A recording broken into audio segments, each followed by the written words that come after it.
Good morning, everyone. Waheguuru Ji Ka Khalsa, Waheguਰੂ Ji Ki Fateh. Waheguru ji का Morning, Khalsa everyone. की फतेह। Good morning. Vaiguru Ji Ka Khalsa, Vaiguru Ji Ki Fateh.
Hi, everyone. Just saying hello. I'm here, Diego Luque. Thanks for having me. Hi, good morning, Diego. Nice to Good morning. see you. We'll just get started in just a few minutes. And Good. wanted to announce to all the attendees today that we launched a competition to increase engagement for this summit. And if you guys were able to read the directions, sounds pretty lucrative to me. I could use 50 bucks or even up to 150 bucks because $50 every single day, whoever gets the most type of engagement, whether you make a video on TikTok, YouTube, Facebook, Instagram, whatever, a photo that you share about your experience for the United Sikhs Summit. One winner will be chosen every single day to win a $50 gift card. So yeah, welcome group retreat.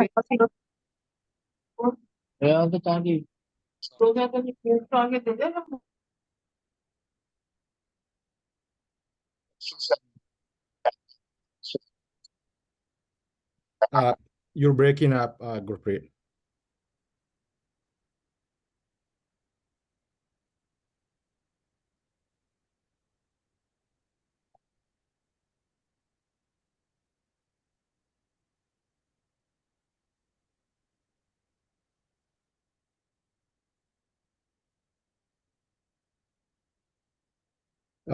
Mr. Luque, we will just proceed in a few minutes, so just bear with us, please. Just Sounds trying. good. Good to see you. Just making sure, am I going to be able to share my screen? Yes. Absolutely. Perfect. Thank you.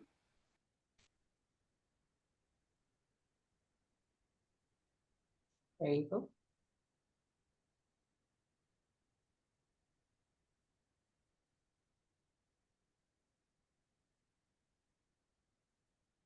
What we're going to be doing now is we have our civil rights fellow, Ms. Kaur, who is going to be introducing Mr. Luque, and then I'll give a few minutes after that to Bhupinder to kind of say a few words about our partnership with the Department of Homeland Security on the subject of human trafficking. Recording in progress. So please, Demandeep, go ahead and introduce our guest of our guest today, and then Bhupinder will take it from there. Okay, hello, good morning. So I'm going to introduce, I want to apologize in advance for any mispronunciations. So Diego Luke serves as a partnership and engagement specialist in the U.S. Department of Homeland Security's DHS Blue campaign, the department's national public awareness campaign to combat human trafficking. In this role, he supports the prevention portfolio of the Blue campaign, assisting on decreasing victimization within vulnerable communities and deterring criminal activity. Diego has engaged in over 100 human trafficking trainings and solidified multiple public-private sector partnerships for the Department of Homeland Security. Diego A. Luke has previously worked for the Department of State Bureau of Consular Affairs and carries extensive nonprofit and private sector experience. He is originally from Lima, Peru, and holds a bachelor's degree in international relations from Florida International University and a master's degree in public policy with a concentration in social policy from George Mason University. So welcome. Bhupinder, you want to say a few words about the recent partnership that we signed? So yes, we haven't really gotten a chance to talk about Umeed, but briefly, Umeed is a 1-800 phone number that UNITEDSIKHS has launched to help our community and every other community out there. But we want to announce that we are partnering with Diego and the organization to use our Umeed helpline to help combat like human trafficking and be a resource or a middleman kind of, if you will, to connect people with the right resources that they will need. And Diego will go more into detail exactly what that is. So take it away, sir. All right. Thank you so much for having me. Thank you for that introduction. My name is Diego Luque. And you know what? I like to jump in right straight into it because, there is a lot of different content to cover here. And I want to make sure that I have enough time to really go over everything. So I have been, and you just confirm, can you see my screen? Yes, sir. All right. Perfect. Thank you very much. All right, I forgot to put audio, so let's go ahead. I am going to be showing a video. Mr. Luque, are you okay with us recording this? Yes, I am, but there is one video that is we don't really, so the recording's going to go where? I guess is a good question. It's gonna go into our archive, and we are okay not to record things which are sensitive. we There's have one video that's going to be sensitive. Okay. But it's a lived experience expert. So at that point, if you could hit the stop recording and then start recording after that, is that a possibility? Absolutely. Is Raul in the room? He's not, but I will be covering for Okay. him. All right. Perfect. Yes, we got this. All right, awesome. Okay, that makes me happy because this video is really impactful and I want to make sure that everybody here is able to see that. All right, let's go ahead and get started here. So I've been in this sphere for about 3 years, all in human trafficking prevention. My role is really bringing this sort of information to a lot of different audiences that might work with vulnerable communities, work with children, organizations that are in roles that, you know, somebody might come up to them and be like, hey, I'm encountering this potential situation. I don't really know what it is. So my role is really to bring this very important information on human trafficking prevention and awareness to a variety of different audiences. That is my email. You guys, you don't have to write it down right now. I'll make sure that everybody has this. So I am a very structured person. I like structure in my life, and I put structure on my presentations. So very quickly, quick agenda for today's presentation. I'm going to go over what we do here at the Blue Campaign. A lot of people don't know about us, and that's okay because we are a fairly new office starting in 2010 we began. So it's okay if you don't know who Blue Campaign is. I'm going to be going over, you know, partnerships, how we work together with different organizations. And then I'm really going to get into the bread and butter of this presentation, which is a human trafficking 101. You guys are going to learn everything about what human trafficking is, how it manifests itself. We're going to go over some myths and misconceptions. We're going to go over indicators of what this crime is. And lastly, we're going to go over how to report it and, you know, the different ways that we could call this crime out. We're going to end that part with a lived experience expert story. So context is very important. And what better way to put context into this crime and what we're going to be learning about than hearing it from an actual survivor of human trafficking that has, you know, shared her story with us. And lastly, we're going to go over some Blue Campaign resources. And that is how we're going to end it. And then, of course, I'll stick around for any questions or answers. I've heard about your nice incentive that we got going on here for interaction, engagement. So looking forward to hearing from you all. I'm here for the questions. All right. So first, just want to quickly give you guys an overview about who we are here at the campaign. If you don't mind, can we mute? Thank you.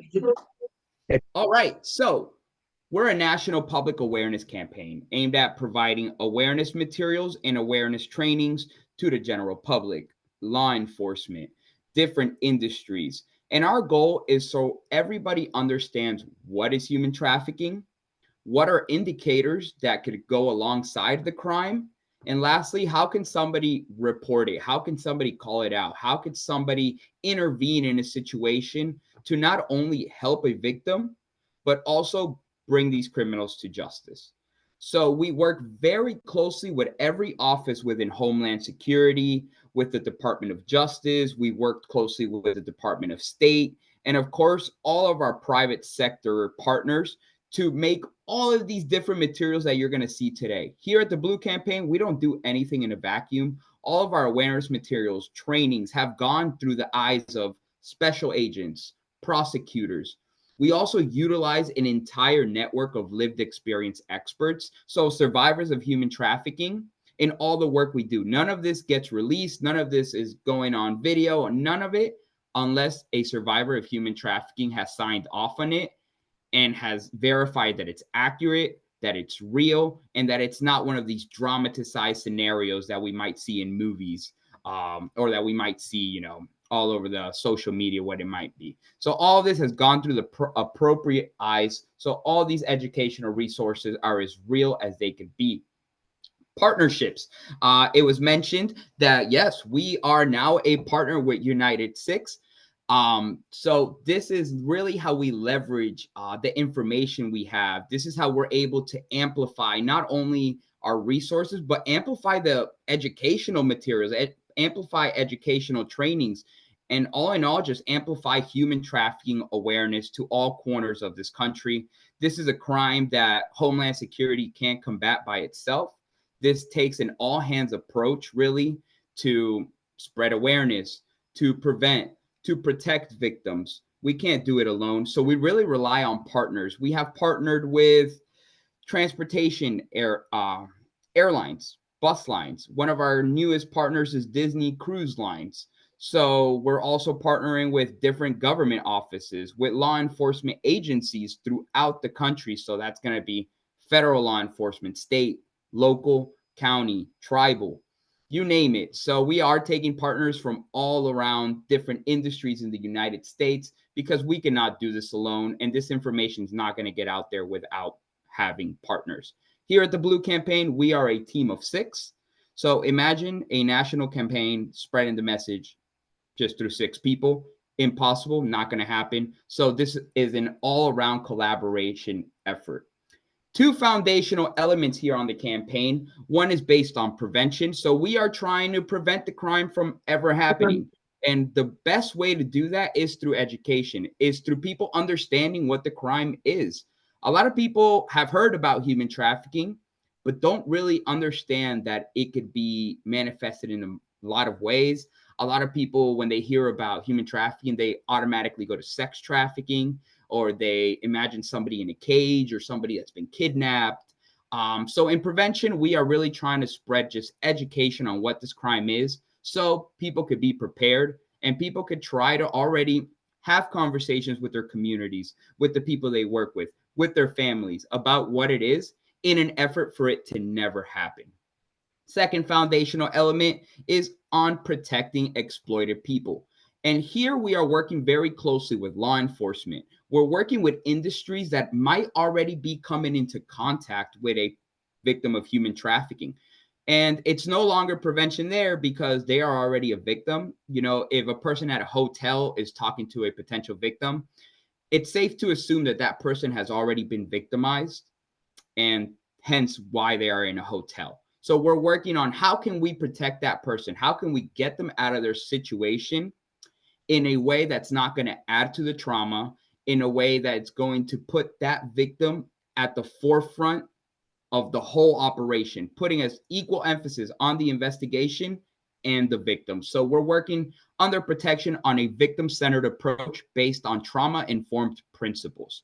So we're working a lot with those industries that might come into contact with potential victims and law enforcement, going over how a law enforcement officer should be dealing with a potential victim of human trafficking, and going over those trauma-informed principles.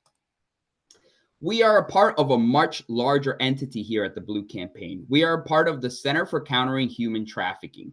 This is a brand new office within Homeland Security, created in 2019. It encompasses all 16 different offices within Homeland Security into one center, all related to human trafficking. So we're coordinating our capabilities, we're communicating, we're sharing resources, we're sharing best practices, we're sharing our networks. So everything that has to do to combat human trafficking is all under one center. You might see some very, very familiar names. So Blue Campaign is under Homeland Security Investigations. We are the education and training outreach arm of HSI, Homeland Security. You know, we have a lot of abbreviations here in Homeland Security. So if somebody has I'll try not to bring too many, but HSI, Homeland Security Investigations, that is the umbrella that we're under. But now we're all under this Center for Countering Human Trafficking. And really, it has been a great success. Blue Campaign got integrated into the CCHT, that Center for Countering Human Trafficking, about 1.5 years ago. And just the amount of reach that we have, the amount of subject matter experts that we're able to speak with on an everyday basis is just, you can't buy that. You can't get any better. So this center has really been doing a lot, not only nationally, but also internationally, because now we're able to focus on also training law enforcement internationally. So Homeland Security is a law enforcement agency. So we're able to work with international partners as well, so we could be able to curb this crime in other countries. Moving forward here, so Blue Campaign, we're working with different organizations in a variety of different ways. We're able to collaborate and bring these materials to new audiences that we we're not traditionally working with, we're able to not only us providing subject matter expertise, but also getting that back. Organizations are valuable. There's different organizations that are doing very unique and transformative work. So through these partnerships, through working with different organizations, we're able to share this educational resources. Pretty much, we are sometimes, these subject matter experts are our biggest asset here on the Blue campaign. So we're able to share resources. We're able to co-brand social media campaigns. We're able to spread awareness of different events that organizations are doing. We're able to develop new resources for specific industries through this working together, through collaborating with different organizations. And of course, we're able to train their staff. We're able to train their volunteers. We're able to attend their conferences, such as the one today. Thank you so much for having us, by the way. I really appreciate this opportunity to bring this kind of training to your audience here today. And before we get into the bread and butter, you might be wondering, well, what can I do as a student, as a researcher? What can I do as somebody that likes to learn about human rights? What can I do? I just want to let you know that everybody here can play a role, whether it's supporting victims one-on-one, through your helpline, or whether writing a research project about new trends in human trafficking, whether it's just having that conversation with your family member, with somebody in your family that you love and that you don't want this crime to happen to them, whether you identify somebody that you might be working with that has vulnerabilities. They might be housing insecure. They might have identity issues. They might have, they might be low socioeconomic status. They might be going through poverty. There's a lot of different vulnerabilities that can really affect somebody and make them more susceptible to this crime. So maybe that one conversation that you have is a way of you playing a role in preventing this crime from happening. All right, we're going to get into the bread and butter of really what this presentation I wanted it to be. It's important that when we're having this sort of training engagement, I want everybody to leave this room with a basic foundational knowledge of what human trafficking really is through the lens of a law enforcement agency, that we are seeing this every day. We're investigating this crime every day. We're prosecuting criminals, and we're working with victims on a daily basis so they never have to go back to this crime. So let's start out with what human trafficking is not. So one big thing with this crime, there's a lot of misconceptions. There's a lot of theories. There's a lot of things that people think are involved. They've watched the movie Taken with Liam Neeson, father of the year, but that is a very dramatized scenario of what human trafficking really is. So one big thing that we get is that human trafficking requires some sort of kidnapping or requires somebody being taken. We're not discounting that doesn't happen, but a lot of times human trafficking is a gradual process. And a lot of times victims know who their trafficker is. They're not getting kidnapped. They're getting talked into it. They're getting coerced into it. So we start out with this image, just to really dispel one of those big myths that, hey, this does not need a big white van. Somebody's not going to lure you in there a lot of times, and then you're going to be sold into sexual slavery or another form of human trafficking.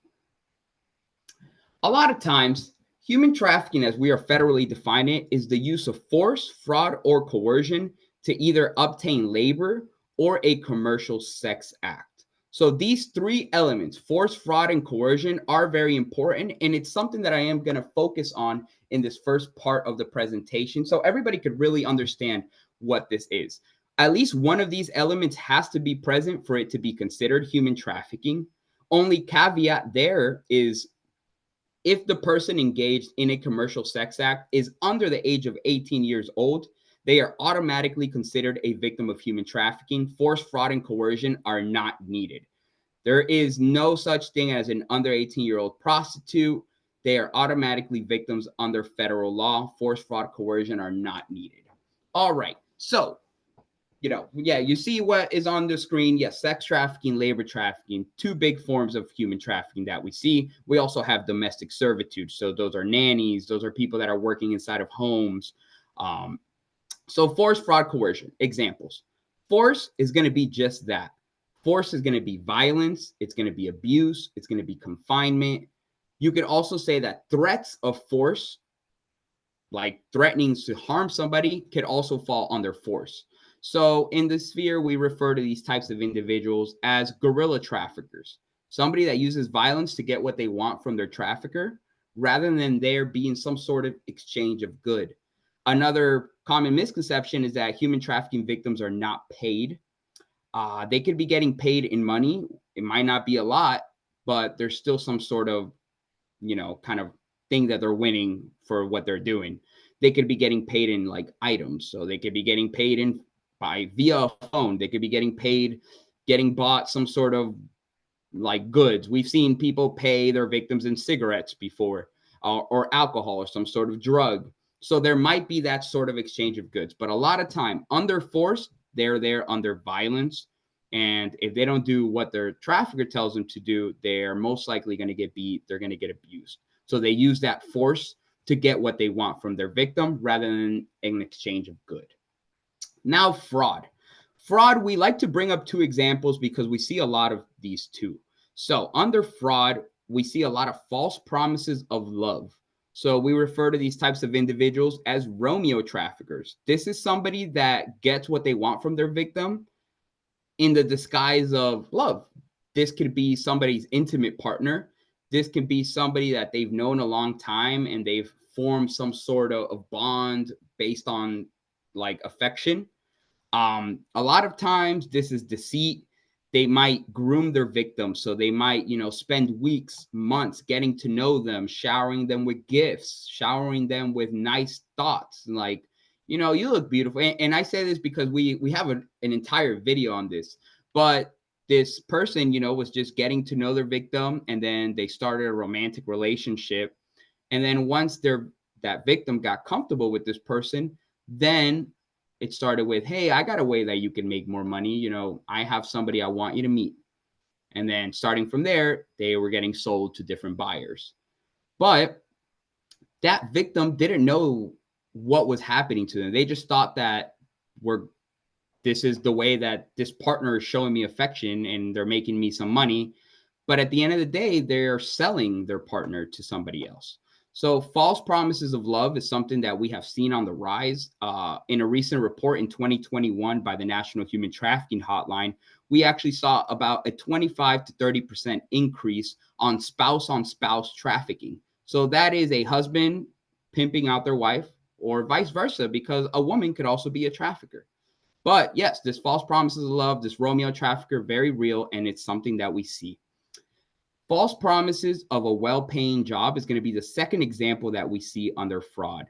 And this could be a variety of different jobs, but we see it a lot in modeling, influencing. So a lot of these kind of OnlyFans and, these digital platforms where a person can make a profit off their persona, off their image. We see a lot of these false promises kind of coming up.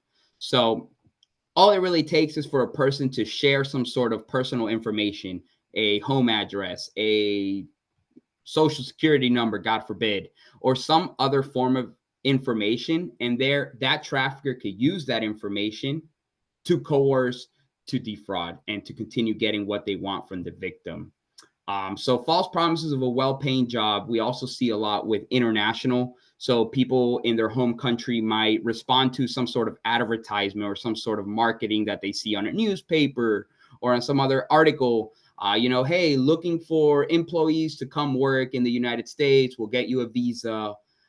We're going to pay you X amount of money, and then you're going to be able to go back to your country and share all this with your family. So, they use that kind of American dream, that allure that a lot of people have in the United States, the ability to make money, the ability to, really get what they want in the United States. They use that. They bring people in. Sometimes they even get them visas, so work visas, and then they make them overstay those visas, take away all of their identification, and then threaten them with arrest, threaten them with deportation. False promises of a well-paying job. Which brings me to coercion. Coercion can be seen in a lot of different ways, and I just brought one up. If you are taking the identification or the passport of somebody and threatening them with arrest, threatening them with deportation, that is coercion. And that is one of the big ones that we see with labor trafficking. In labor trafficking, there's a lot of coercion involved because they know that the person that they just brought from a different country doesn't understand labor laws here, might not have any social networks around them. They might not have family here. They don't know who to talk to. They don't have anybody that might question, where is so-and-so and what are they doing? So coercion. And coercion could be a lot of different ways. So traffickers use addiction as a form of coercion. So they'll continue, getting their victim high. They'll continue buying them drugs because they know that that victim's going to have to go back to them to get their next fix. So addiction is a form of coercion. We also see blackmail. We've seen blackmail in the form of pictures. So just showing a victim a picture of their family home, or a picture of the school where their kid is attending. We've seen a lot of different ways of blackmail, including sextortion. So threatening somebody like, if you don't do what we tell you, we're going to leak your sex tape. We're going to leak your nude pictures. And one of the audiences I actually work with is adults that work with youth. And the amount of times I have heard, unfortunately have heard that somebody's being threatened with nudes and they're minors and they don't want these pictures to get out. And, the trafficker would tell them, you're going to be embarrassed. Nobody's going to talk to you. Who's going to talk to you after they see all these pictures? Is extreme. We've even had cases of kids committing suicide because they think that they don't have any more options and that their reputation is going to be ruined and their parents are going to find out and never talk to them again because they've sent nudes to this trafficker online. So coercion could be in a lot of different ways. So these three elements are very important to understand because at least one of them has to be present, except for if they're under 18. And I like to bring up this slide because when we talk about human trafficking, a lot of people's minds go to sex trafficking. And, a lot of people think that prostitution sometimes is sex trafficking. That's just not the case. Sex work and a person being trafficked are two different things. So labor trafficking at a glance here, because depending on what part of the country you are in, I'm in Washington, D.C., so this kind of capital area, a lot of what we see around here in the DMV is sex trafficking. But if you go to other parts of the country, say the northern panhandle of Florida, a lot of what we see in those agricultural areas is labor trafficking. We've had major cases where we've uncovered labor trafficking and have rescued about 35 victims, and they're all there just working on a farm and being transported from where they're living to the work site, from work site back to where they're living. So labor trafficking, depending on where you are, could actually be more prevalent. And here are just some stats on it. 28 million people globally forced labor as of 2022. They could be in both legitimate and illegitimate businesses. So this could be in a mom and pop pizza shop, or it could be in an illegal marijuana grow up. So it really depends, but both legitimate and illegitimate businesses are being used for forced labor. We're also really trying to combat here in DHS the importation of goods brought in with forced labor from different countries. So this is kind of a new initiative that we're working on with CBP. So trying to stop that, the importation of goods made with some sort of human trafficking, labor trafficking down the production line. And then we use a lot of data from the National Human Trafficking Hotline. So they are one of the main organizations that takes in reports of human trafficking if people don't want to go directly to federal law enforcement. And in 2021, they had over 1,000 reports of labor trafficking that were found. All right. So now that you have a better idea of what human trafficking is when it comes to force, fraud, coercion, who is this affecting? There is not a single profile for a victim of human trafficking. This is a crime that anybody could really fall victim to. They could be any age, race, gender. They could be any socioeconomic status, citizenship status. Really not a single profile. But one thing that we have seen is common in a lot of victims are vulnerabilities, whether it's economic instability and they're looking for more money, whether it's that addiction that we've talked about, that immigration status. The thing with this crime is that a trafficker is trying to fill the gap in a person's life, whether that gap is some sort of insecurity. One of big vulnerabilities that we see is somebody identifying LGBTQ+. So they use that as a sort of like a way in and give them reinforcement, and they just pretty much become a victim safety blanket and then use that in order to continue victimizing them. So a trafficker is trying to fill in a gap in a person's life, in a vulnerability. And I'm gonna actually show a video where everything I'm saying right now is gonna be not true.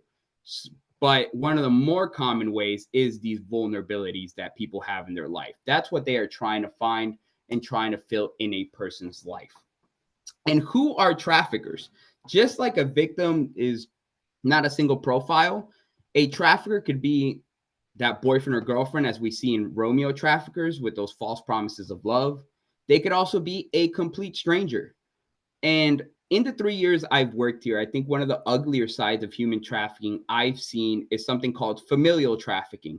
So this is somebody being born into a situation where they are being exploited from birth, whether it's being sold. We've seen parents and grandparents sell pictures of their minors, sell pictures of their toddlers online for money. We've seen even the worst case scenarios of selling their kids for sex at a young age. So this is familial trafficking. Familial trafficking is happening in this country. And a lot of people might not understand that concept of how can a parent or a grandparent do this to their kid? How can they do this to the person they love? That's something that we see here. So to that victim, their trafficker is the person that they love the most, or is supposed to love them back. It could be that stranger, it could be an employer, it could be a family member, peer. We mentioned schools because we've had instances of high school trafficking where a student is trafficking another student and threatening them with those nudes, threatening them with sex tapes, what it may be. So to a trafficker, it could be anybody. It could also be male or female. Quick Google will show you, female human traffickers. You will see that there are some, bad ladies out there also victimizing people. So where are they reaching victims? There is not a single place. All right. There is not a one place like, hey, I have to avoid this area or else I'm going to get trafficked. No. So I like to break this up to pre-COVID, post-COVID. Pre-COVID, a lot of times we saw it in, popular meeting areas. So clubs, bars. We've seen it at malls, so shopping centers. We've seen it at, outside of movie theaters. And we've also seen it where people are their most vulnerable. We've had cases outside of juvenile detention centers, outside of halfway homes, outside of housing shelters. We've seen traffickers trying to recruit victims, outside of rehabs. I actually like to bring this story up because, so I'm in the DMV area.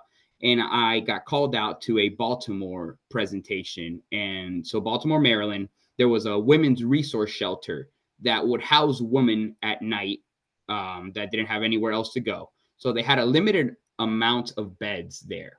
So they called us because they're like, when we have this overflow, there are reported cases like, so these women, when they would talk to the social workers inside, they would tell them like, hey, last night, so-and-so got lured by somebody that was coming outside of the shelter and told them like, hey, I could get you a bed, just come with me. And it also happened with beds. They would offer them cigarettes, they would offer them alcohol. So in a way, this women's resource shelter became a hotspot, so much that they called the Homeland Security to be able to train their volunteers and their staff on what this crime is, so they're better able to not only respond to it, but also let these women know that are a part of the shelter, like, hey, we've gotten this training. This is what we're seeing. This is actually what's happening to you. They're not just offering you a bed, but they're pimping you out. You're now a victim of human trafficking. So these kind of vulnerable areas where a person is just super vulnerable, they don't have anywhere else to go, that is where a trafficker is trying to meet their next victim. Now we can look at post-COVID and, especially working with adults, working with youth. I see a lot of Snapchat, Instagram, TikTok, Hinge, Tinder, a lot of these social media platforms where a lot of especially young people are a part of, and really everybody here must have some sort of social media. So we do have this new kind of battlefield when it comes to human trafficking. It's online. So traffickers still needed to make money. The pandemic hit, everybody was confined to their homes. They still had to get paid. This is a crime that's just to get money. So they went online. They started luring not only kids, but teens, people in college, adults, on all the social media platforms, on gaming sites. So much we heard gaming, like kids being like lured in by video games. So Fortnite, Roblox, so much that we literally had to create a animated video depicting this scenario because we just kept hearing it through our partners and through our different law enforcement partners. So these kind of areas are definitely these kind of hot spots for traffickers, but there is not a single place where they will or won't be. I'm going to show a video where they met their trafficker actually at a club, which is one of those popular areas where a lot of people just go to have a good time. And hey, traffickers take full advantage of that. All right, so we're now going to go over some of the myths and misconceptions that we have about this crime. So one of the most damaging parts to a awareness campaign are misconceptions, are conspiracy theories, and we hear them a lot. We could go to our Facebook page at Blue Campaign, and there's going to be 200 comments, and 90% of them are going to be myths. And why are kids being sold on Wayfair buildings and, you know, furniture? And hey, why don't you investigate the Clintons or whatnot? So many conspiracies out there about human trafficking. So it's important to really pull some of them out right now. And the biggest one that we hear, and we hear this being getting wrong in like social media and even like respectable, I guess, network channels, you know, news, they get both of these two crimes wrong. All right. These are not the same crimes. So human smuggling and human trafficking, these are two distinct crimes, but they are important to really understand what they are. So human smuggling is a crime against the border that it requires some sort of transportation. It requires a border crossing. So this is committing a crime against the border. It's voluntary because there has been a person that has made some sort of an agreement. And I used the Mexico border as an example. So somebody on the Mexican side of the border has made some sort of an agreement with a smuggler on the southern border. We call them coyotes. They've paid thousands of dollars to get smuggled into the country. People are literally spending their life savings to get smuggled into the country. So they've made that agreement with that smuggler. They know what they are doing is illegal. They know that what they are doing is a crime against the border. They are trying to get past that border and come into the United States for one reason or another. But that's why all these kind of things are related to smuggling, crime against the border, based on transportation, voluntary. Now, human trafficking. This is going to be a crime against a person based on one of those elements that we've talked about, force, fraud, coercion. This is based on exploitation. This is a crime against a person. There is no border crossing required. As we mentioned with familial trafficking, that victim is not leaving their home. That victim hasn't left their community. They haven't left their street. They are getting victimized right in their own where pretty much they were born, where they were raised. So no sort of transportation or cross city, cross county transportation is needed. And of course, it is involuntary. Nobody is signing up to get trafficked. Whether they consider themselves victims or not, they are there involuntary. And I say whether they consider themselves victims or not, because we have a lot of cases where victims don't consider themselves victims. If you are getting trafficked by that person you love, you're not equating what's happening to you as a crime of human trafficking. You're not equating what your spouse is doing, what your husband's doing, as a human trafficker. You just might label it as we're having a hard time, but I'm not a victim. I'm doing this willingly. I'm doing this because I love this family, and my husband is telling me that this is what's going to get past the hard times. So whether they consider themselves a victim or not, it is still involuntary, and they are there under coercion, fraud, force. So there are instances where smuggling will turn into trafficking. So, for example, if the person that got smuggled into the country is now being forced to work, so we see a lot with something called debt bonds. So a smuggler will smuggle their person in, and then they'll be like, hey, that trip was a little harder than we thought, and now you have to work off this, this amount of debt at our farm, or you're going to have to do this in order to pay us back. So that is no longer just smuggling. Now you are forcing this person to do some sort of work that wasn't initially agreed upon. So that is when that smuggling situation has now turned into trafficking, because that person is making you work or do some sort of thing for some sort of money. So important to also note that. All right. I'm going to stop here real quickly. We're going to go over a couple more myths, and then we're going to go over indicators, reporting. But I want to make sure nobody has any questions right now. We just went over something very important, and I think that's just the definition of what human trafficking is. So if there's any questions, I'll take a quick pause here. I can't see the chat, so if there's any chat, please let me know. No questions in the chat just yet. Okay, great. All right. Well, I hope everybody's understanding. And for those that don't have their camera, I hope everybody's awake. All right. So let's go ahead and continue. All right. So some myths that we have here. Oh, let's go back. One more. All right. So why doesn't a person attempt to seek help in public? There are a variety of reasons, and this is a common one. Like, why doesn't that person just try to get help? Why don't they tell their parents? Why don't they tell law enforcement? A lot of different reasons. We've gone over one, that a victim might not identify as a victim of human trafficking. So really, in their mind, they don't need help. Number two, there is a fear of law enforcement in the human trafficking victims community, whether it's because they've been arrested before while they were being victimized. So maybe in a prostitution sting, they were arrested and charged as prostitutes, when in reality they were victims of human trafficking, but nobody asked any questions and they just arrested her. So that person doesn't trust law enforcement now. They might be under force, so they might be getting threatened. Like, if you tell somebody, we're going to hurt you, we're going to hurt your family. So a lot of different reasons why that victim might not want to seek help. And that's okay. We see that a lot. Another myth, that victims are only foreign-born individuals. We've gone over this. A victim could be any profile. We hear a lot that, victims are immigrants, or that victims are undocumented, or that human trafficking is happening on our southern border. So we hear a lot of different things about who a victim is and who doesn't fit the profile, or there is not a single profile for this victim. So those are very damaging to hear, when this crime is only happening to minorities, or this crime is only happening to women. This crime is also happening to men. This is happening to U.S. citizens as well. So the final myth here for sex trafficking, this is the Hollywood myth. This is the Taken myth. This is the myth that we all see on TV, on movies in Hollywood. Somebody has to be physically restrained. Somebody has to be under physical abuse, under force.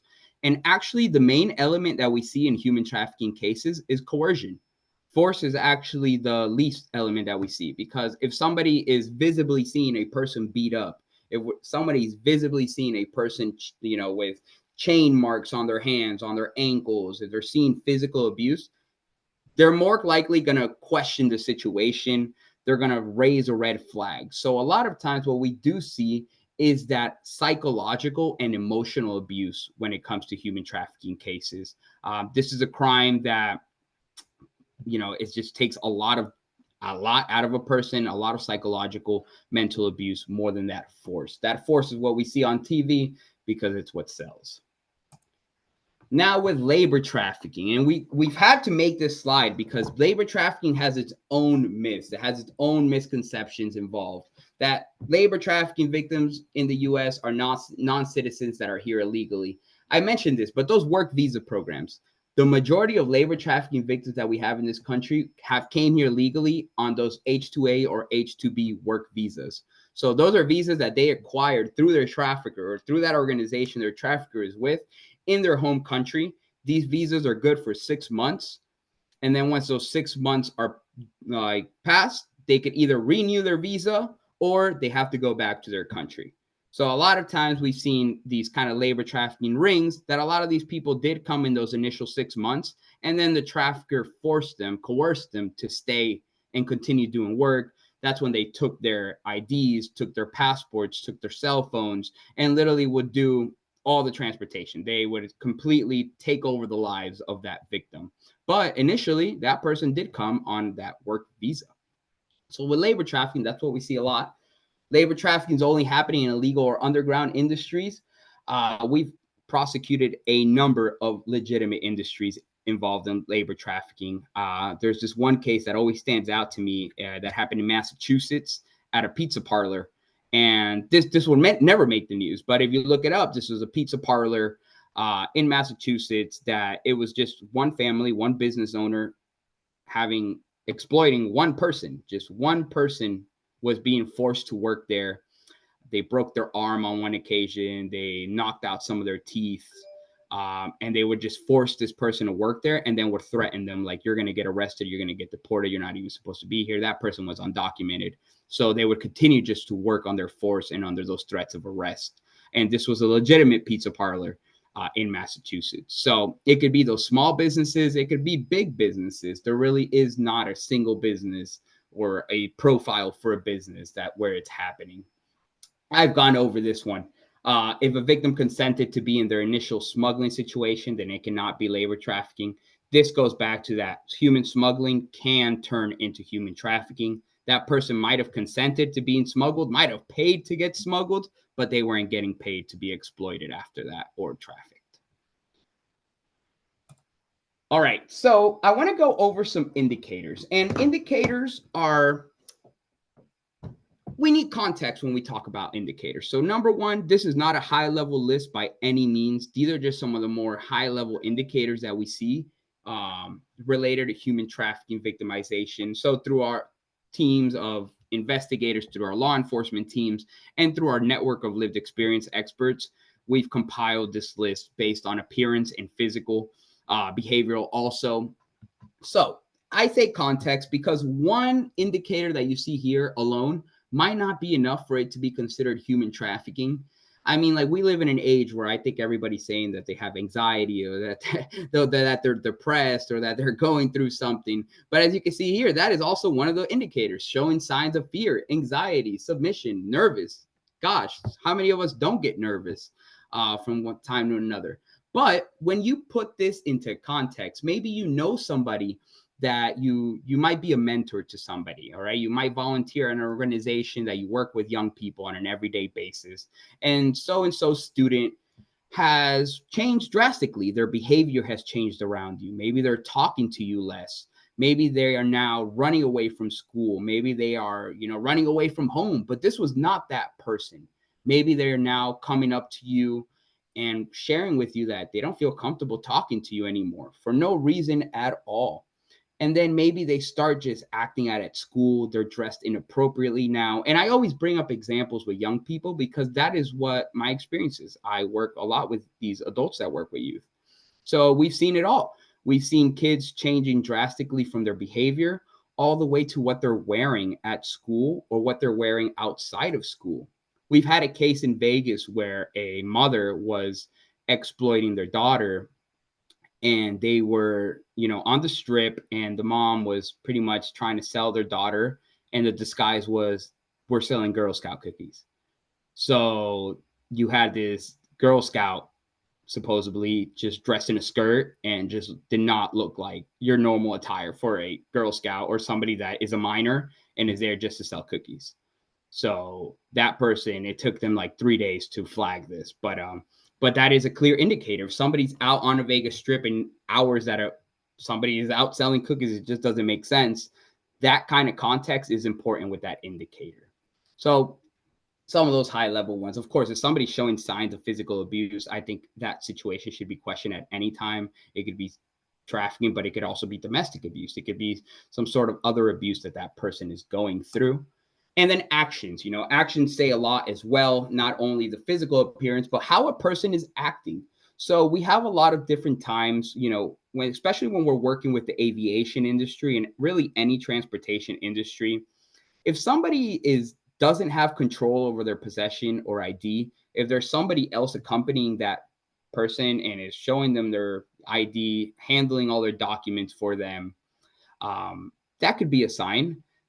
We see a lot that when it comes to trafficking, victimization in like transportation settings, for example, if the person is not able to tell you where they're going to next or where they're coming from, that should be a clear indicator that, hey, this person is not being told where they're going.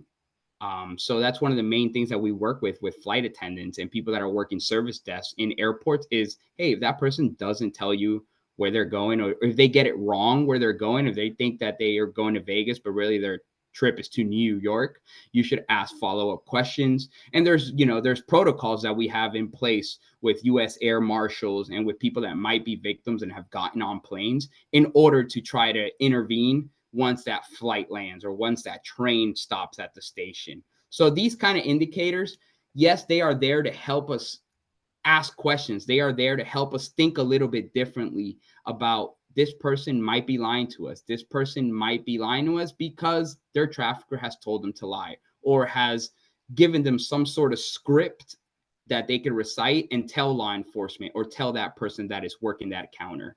So not a high level list at all, but it's just so you are aware that these things are happening and these are things that we could look out for in potential situations. And finally here on reporting. So, I know that UNITEDSIKHS has their own reporting helpline, and that is great. This is what we want. We want more avenues where people can report their crime, where people are most comfortable reporting. Because I know that people are not going to always want to report to Homeland Security. I'll be the first one to tell you, I am very aware that a lot of people have distrust in federal government. They have distrust in Homeland Security. God, I'm Peruvian, as I mentioned, and I'm an immigrant. The thought of Homeland Security and a lot of my congregation members at church and a lot of the communities I grew up in, they're scared of Homeland Security. They just think ICE, ICE, ICE. And they're never going to want to report or call DHS. So there are a lot of different options. And I applaud UNITEDSIKHS for having one of those options where people are comfortable reporting some sort of crime. So number one, follow your organization's protocols when it comes to reporting. You are always going to have DHS tip line. So that is Homeland Security Investigations tip line. That is federal law enforcement. So that is a reporting mechanism where people are going to investigate the crime. We're going to call on local law enforcement, on state law enforcement. We're going to get our federal law enforcement partners activated. And we also have a victim assistance program that gets activated when somebody reports a tip of human trafficking. We have victim assistance specialists on call, ready to help that victim. And right behind them, our police, in order to get that, trafficker into custody as well. That middle option, National Human Trafficking Hotline. So they are operated by a non-governmental organization called Polaris. They are based here out of Washington, D.C. This is also a form that a person can submit a report. They have a variety of different reporting mechanisms. You could report via survey, chat feature, email feature. They have a form that you could fill out. They have, even if you come across something that you just don't know what you just saw, or like, hey, I don't know if this is human trafficking, you could chat with somebody directly on that tip line as well. So it's just one of those additional avenues where you could report tips. And they also connect. So say if the victim doesn't want to get help, say the victim doesn't want to involve law enforcement yet, but they do want some sort of resources. They want, medical help, or they want a place to sleep at night. That National Human Trafficking Hotline will also connect them to different partners, depending on what zip code they're in order to still get them help. And then once that victim feels comfortable and safe to do it, they could contact law enforcement for them. The only time where that is not true is if the person is under age 18 years old. They are mandated reporters for minors. So important to also keep that in mind. If someone's in immediate danger, please call 911 also. And of course, do not attempt to confront a suspected trafficker. Things could go left very quickly. It's better to report what you're seeing, use terms like force, fraud, or coercion. Hey, this person looks like they're being forced to do this. I saw them kind of going back and forth in an argument with some person. This is what they're wearing. This is what they look like. This is what I saw. This is what I heard. So important to give as much details as possible if reporting it. All right. At this time, I want to share a story. So here at the Blue Campaign, we utilize an entire network of survivors of human trafficking. We have over 80 survivors that work on the campaign as consultants. And we can't always have victims here with us, survivors, I mean, to talk about their situation or what they went through and what indicators were missed. So we created an entire series with different survivors of human trafficking in a variety of different settings. So here I'm going to show you guys Rachel's story. And again, so yeah, I share that story because a lot of the vulnerabilities we went over and a lot of the things that were mentioned in the training, Rachel didn't have those, came from a good home, had supportive networks, but all it took was that false job promise to bring her into a whole different world. So we share these kind of scenarios to give context, to indicators, to give context about the different things that you guys have heard about today. And Rachel's story just gets rid of all those misconceptions out there that this is only happening to a certain group of people. This happened to a college student, somebody that had dreams, somebody that wanted a lot in her life. And a lot of people ask me, well, what happened to Rachel? So Rachel did get arrested in a prostitution sting. And she was able to talk to an investigator there. That investigator actually had been trained on some sort of human trafficking victimization. And it was three investigators. The first two actually were telling her that they're going to arrest her. They were trying to charge her as a recruiter. So the person that recruited other girls and other people to that human trafficking ring. And then it took that third investigator to come in after the first two and pretty much just started with, you look cold, here's a blanket. And so humanized her and then brought up that you remind me of my daughter. Well, what are you doing here? Tell me, like, what's going on here? And that's where Rachel opened up to and told her, like, this has been happening. So they were able to verify that everything she was saying was true. They had text messages and things like that, found the W-9. So Rachel is now a U.S. Advisory Council member as of 2020 or 2021, and also has her own organization aimed at providing education as well to a variety of different audiences on human trafficking. All right, so let's move forward here. So that is going to wrap up for the training, the general awareness part of what this crime is. I want to just bring up some things that we do here at the Blue Campaign that are aside from trainings and partnerships, because anybody has the option to also, get materials and posters and indicator cards and show them in your schools, in your organizations, in your community centers, in your houses of worship, what it may be. Everything that we have here at the Blue Campaign is free of charge. So all these materials that you see, indicator cards, posters, they're all available on our website to be ordered for free. People can order in bulk. We have materials in 38 different languages and growing. If there's a specific need and you don't see it on our website, we're more than happy to print materials in those languages that are needed. We also have a variety of different toolkits and guidebooks on our website. So a lot of the information that you've seen today in one way or another is in these guidebooks. And this is not a one size fits all. That's why we have different guidebooks for campus law enforcement and public safety officials. We have an entire guidebook for just faith-based community leaders. So leaders that might be in their communities, that somebody might come up to them and tell them about something challenging that they're going through. That challenging thing might be some sort of victimization. So we have a specific information for those groups. And that one on the right, that's my bread and butter. I work with that every day. So the guide for how to talk to youth about human trafficking goes over what are some do's and don'ts when you're talking to kids about this crime, talking about online safety, healthy relationships, online false job promises. It goes over all of that. And we have a variety of different toolkits on our website. So if you haven't already, please check that out. This is just some examples of what we have in this faith-based community leaders. So we have everything from those myths and realities. We go over those trauma-informed approaches to victim services. Of course, we also go over indicators of the human trafficking. So more examples, we really like to dive into trauma-informed principles, understanding trauma. If somebody does not understand what trauma is, they're not going to understand what human trafficking victimization really is, because this is a crime that is really engulfed in a lot of different trauma. So we go over peer support, how to establish an environment where a victim might open up in a way that they may not feel judged. They might not feel guilty of really explaining to you the situations that they're going through.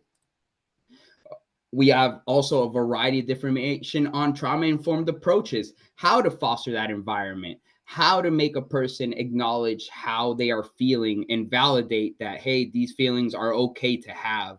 You might feel ashamed, you might feel guilty, but you're not. And then it goes into detail of how to foster that environment for that person to really open up and share those details about what they have been going through. A variety of different awareness videos as well. On our website, all of these are available to be downloaded. You can watch them directly. So as you can see, we have that Carter story that I mentioned, the online video game story. We put that on an animated video after hearing numerous stories and conversations with the National Center for Missing and Exploited Children, NCMEC, and a variety of different investigators and forensic interviewers telling us like, hey, cases with kids are ramping up and this is how they're being lured in. So we made that onto an animated video. So something friendly, something not friendly, but something more welcoming for young people that they're like, oh, this kind of is a cartoon. Maybe I'll just watch this for a bit. So a lot of different trainings. We have a general public indicators course as well that's interactive where people could actually interact with the video and show different indicators of what they're seeing and could be human trafficking. I like to pinpoint Carter's story because I worked on this from the inception. Everything, so I could kind of tell you everything that goes into making these videos. We had a number of subject matter experts involved in this, writing scripts, reviewing scripts. So it just first took like about 10 different interviews with forensic interviewers, with victim assistance specialists, with special agents. With NCMEC, we work very closely with the National Center for Missing and Exploited Children on making all these different resources. So if you haven't seen that yet, it is on our website now. And finally, what can we do after this? Well, continue spreading the word, continue, having these sort of conversations. Blue Campaign speakers, we are available here at your needs. If you have an organization or some group that you think this kind of training would be beneficial for, please hit my line. Email me. I am here. We want to have these conversations. We want to have these trainings. It's all free of charge. Have these conversations with your family members. If you have an organization or even just a group that would like to spread awareness, please feel free to order materials directly from our website, download them, host events. If you guys work with task forces in your city or task forces in your state, please get us involved with your task forces of investigators, of police force, community organizations. We want to be having these conversations. Don't just assume that people know who Blue Campaign is or the work that we are doing. As I mentioned, we're kind of new. In 2010, we got started. And it wasn't until 2019 that this became an official program with an official budget, with staff and everything. We were all volunteers prior to 2019. So a lot of people don't know Blue Campaign, but we have a lot to offer when it comes to trainings and materials, just general awareness to try to spread that, hey, this crime is happening and we could all play a role in this. HTPM, January is Human Trafficking Prevention Month. This is kind of like the Super Bowl of human trafficking awareness programs. All month long, we observe Human Trafficking Prevention Month, and the Blue Campaign has a big day on January 11th. It's called Wear Blue Day. If you could see my screen, that hashtag Wear Blue Day. This is something that anybody can really get involved in by wearing blue, taking a social media picture and just hashtagging Wear Blue Day. This is a way where a person could just click on, hey, what is Wear Blue Day? And they're going to have all the different resources, all the different organizations that are working in this sphere. So it's just a way where we could just mass share information on what this crime is and how people can get involved as well. Contact us. That is our website. You could also just Google DHS Blue Campaign. We will pop up. We have a general inbox, that bluecampaign@hsi.dhs.gov. I'll make sure to put my email in the chat box as well. And if you don't follow us on social media, you could find us on X, Instagram, Facebook @DHS Blue Campaign. If there's any Twitter reps looking at this, I will get that logo changed. You guys hit us with a fast move of changing X, so I will get that changed. But yeah, at this moment, I would like to take any questions, and I'll hand it up to you. Thank you so much. Let's open up the you go ahead and ask a question if anyone has anything to pose to Diego. Okay, thank you, Diego. That was a very insightful and knowledgeable presentation. And human trafficking is so subtle, and we have a lot of young kids on this call. And I think this is I would say, one of the most important presentations that people should watch out for red flags. My question to you, I have two quick questions till the participants raise their hands. When you report these issues, are they confidential? And my second question is, what can our participants do to raise awareness of human trafficking in their schools, in their communities, or wherever they come from? Yeah, great question. First part about that confidentiality note, when you're reporting to federal law enforcement to the DHS tip line, yeah, that victim assistance specialist that I spoke about, the victim assistance program, they do, when they get activated, they automatically just work with the victim one-on-one. That's getting them out of their situation, finding a roof over their head where they're going to be safe. If they need medical support, they'll get them that medical support. And of course, it'll all be confidential because we don't know who else out there is trying to look for this victim. We don't know if they are safe yet. We just understand that we've gotten them out of that situation and we need to keep them safe now. I've heard of victim assistance specialists being on call 24 hours a day because they know that they could get a phone call from that victim at any moment. So yeah, confidentiality is key when we're working with victims.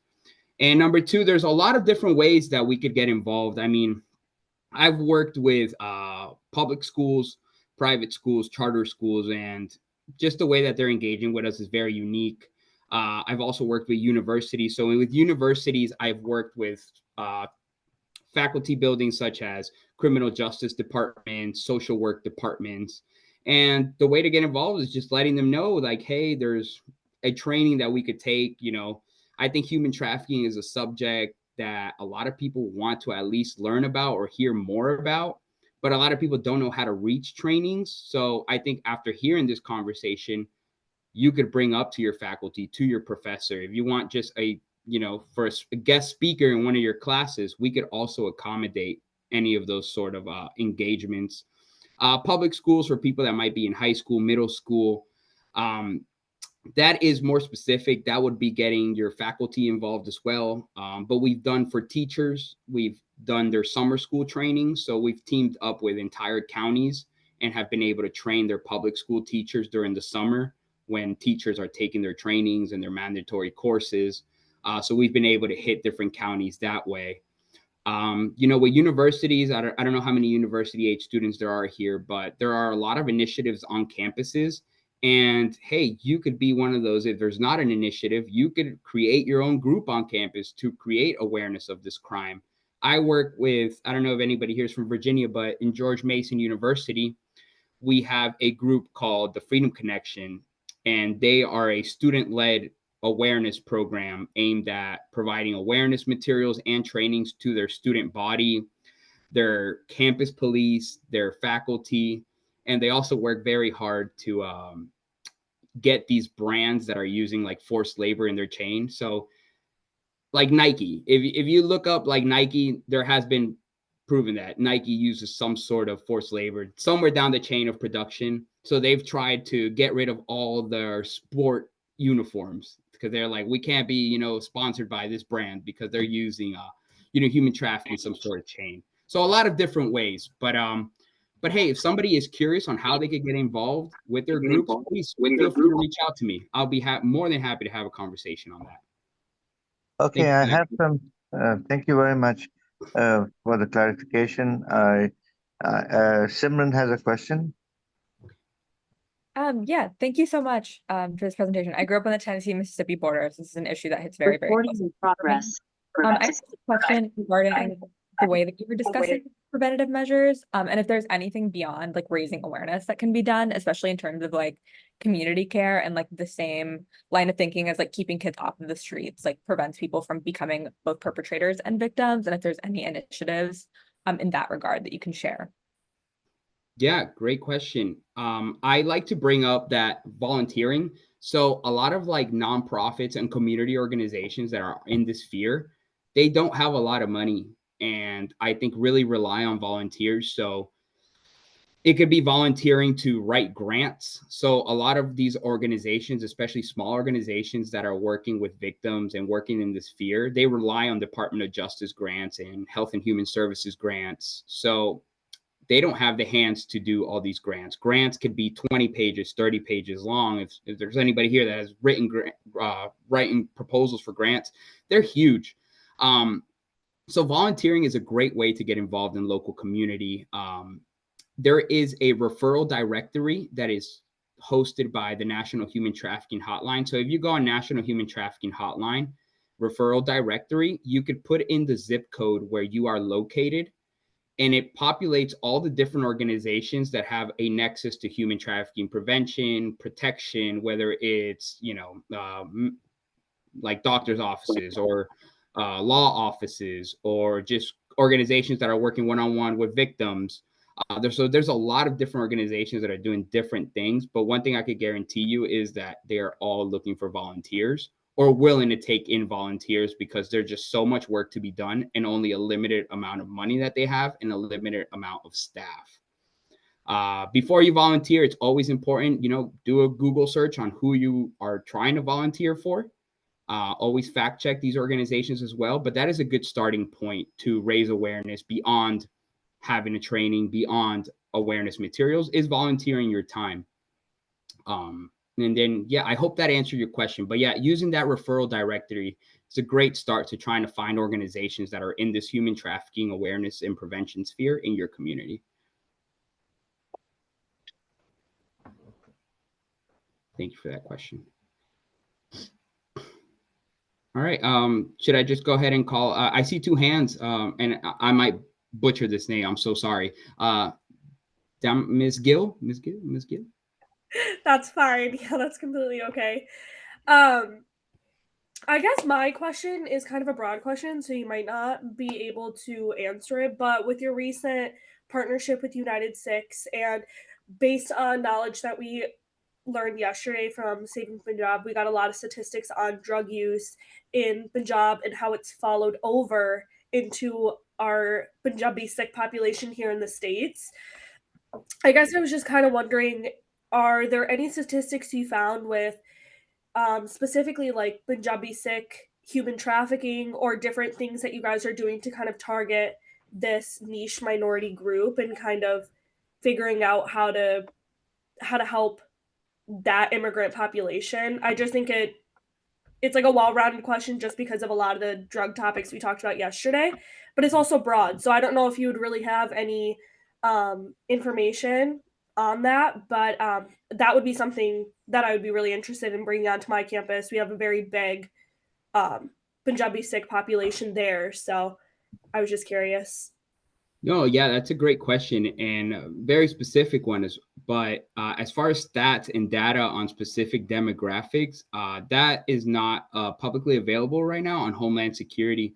But if you are interested in data and different just kind of statistics on different groups that are being victimized, so that National Human Trafficking Hotline I brought up, they have, I don't want to say a complete, because human trafficking is a crime that's happening in the dark. It's very underreported. But this hotline does have entire reports on who is calling the hotline and the victims that they've been able to help out. So I might not be super helpful, but that is a good starting point to get data. So the National Human Trafficking Hotline, that website has data research. They've created entire data reports as well, based on the people that are calling the hotline on a year-to-year basis. That's how I was able to give you that statistics on a 30% increase on spouse-on-spouse trafficking, because that's what people were reporting when they were helped. As far as that, I mean, this relationship with UNITEDSIKHS, it's gonna be, that's why we're forming this. It's so we could reach this sort of audience that might have not had access to this information, or just didn't know where to find information on human trafficking, and probably didn't want to go directly to Homeland Security. So it takes the trust between UNITEDSIKHS and Blue Campaign to really bring this information to an audience that, that needs it. But yeah, for data and research, Polaris Project and National Human Trafficking Hotline, they have really good statistics on human trafficking victimization within the United States. Thank you. That I saw another hand. Prabjit Baka. Hey, thank you, Gurpreet Singh ji. Hey, Diego, wonderful presentation. Thank you, Mr. I wanted to ask a question. So Sikh community is big on giving back, right? Like seva being an integral part of our culture. I wanted to ask, can Sikh community in any way help victims of human trafficking in ways like providing langar to the shelters, which is food service or anything along other lines? Like, can Sikh community do anything to help the victims of human trafficking in those ways? Yeah, I think it goes back to that volunteering. I mean, I love to hear that because these organizations need help. They need volunteers and they need donations as well. I mean, I've heard of initiatives where people just make bags. So like when a victim is taken out of their situation, they might need clothing, they might need, hygiene products. So I've heard of organizations that even just create bags, and they're always looking for volunteers to donate things like deodorant, donate things like toothbrushes, toothpaste. It all depends on where you are located, but that is not something that's unique. Like these kind of programs to volunteer and give stuff to potential victims and people that are really in need, they are around. But it starts with that referral directory. So that is one of the best ways to give back. And then, make a connection with your organization or with your house of worship or with your cultural group, whatever groups you're a part of. You guys could always volunteer your services to these organizations. But yeah, no, that is very common in this human trafficking sphere. Okay. Yeah. Would you be able to share that referral link with us, please? Yes, of course. Let me look that up right now. And I'm going to drop that link in the chat. Thank you. Of course. In the meantime, if anybody has any questions, just go ahead and fire it out.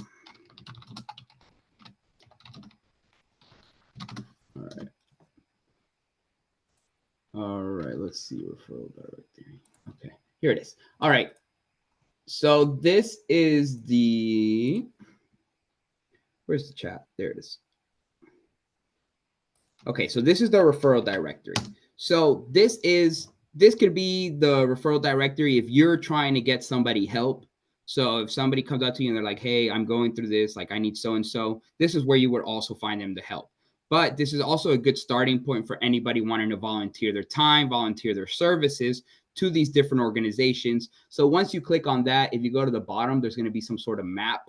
So you will put your zip code into it, and it'll show you every organization that has a sort of nexus to human trafficking or is helping victims or is trying to prosecute victims or get people legal help. They're all going to be there, and they'll show you like where around they are. So I put in my hometown, I'm from Florida. And then here I could see so many. Christie House, Project Gold. So they are taking in victims as a shelter. Miami-Dade County Coordinated Victims Assistance Center. So helping victims. I can guarantee they're probably looking for volunteers as well. So depending where you are, there will be some sort of organization that might need your assistance there.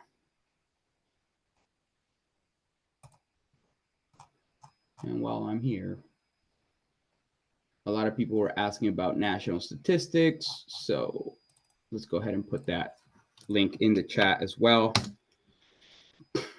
Those are national statistics. And then you could just dive further into their website. They have like entire case studies, like state by state, things like that. So somebody's into reading and into data and all that, this is a great starting point to get that info.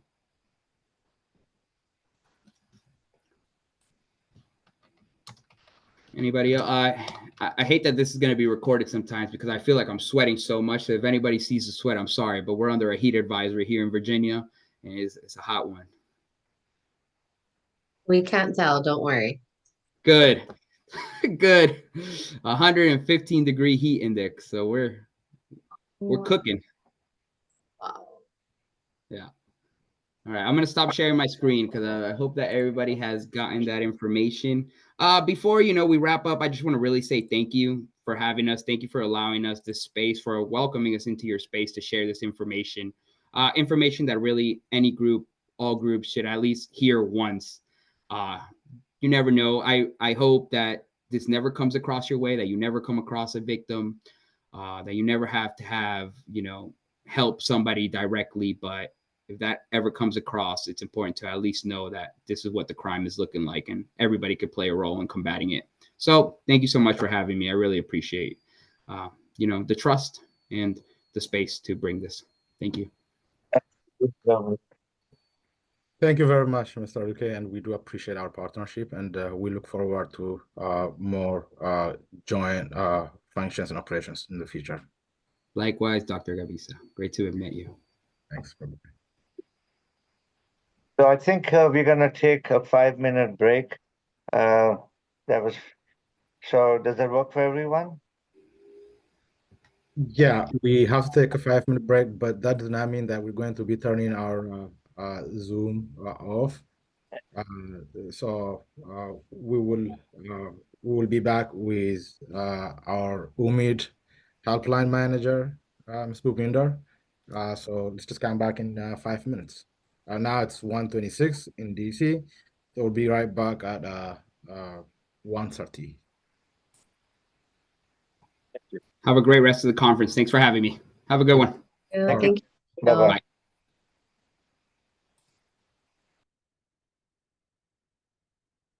Yeah, please don't log off. You can switch off your cameras if you want.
Okay, are we ready to come back?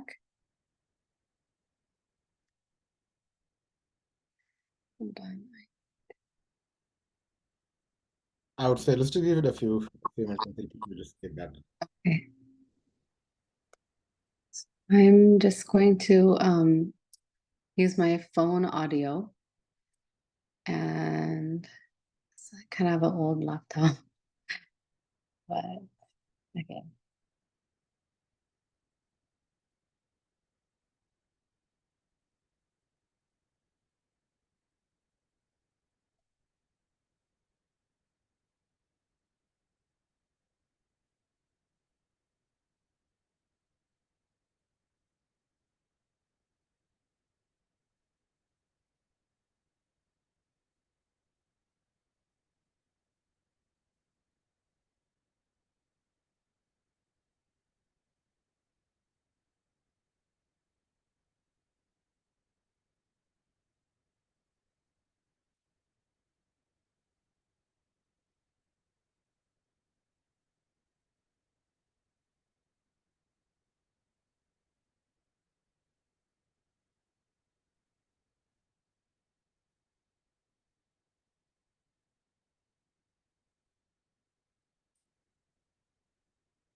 All right, if you think you guys are good to go?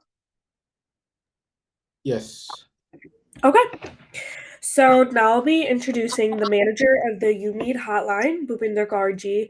I'll let Bhupinder Ji get into detail about her bio and why she joined United Sikhs and speak about the United Sikhs UMED helpline. So without further ado, take the floor. Thank you so much.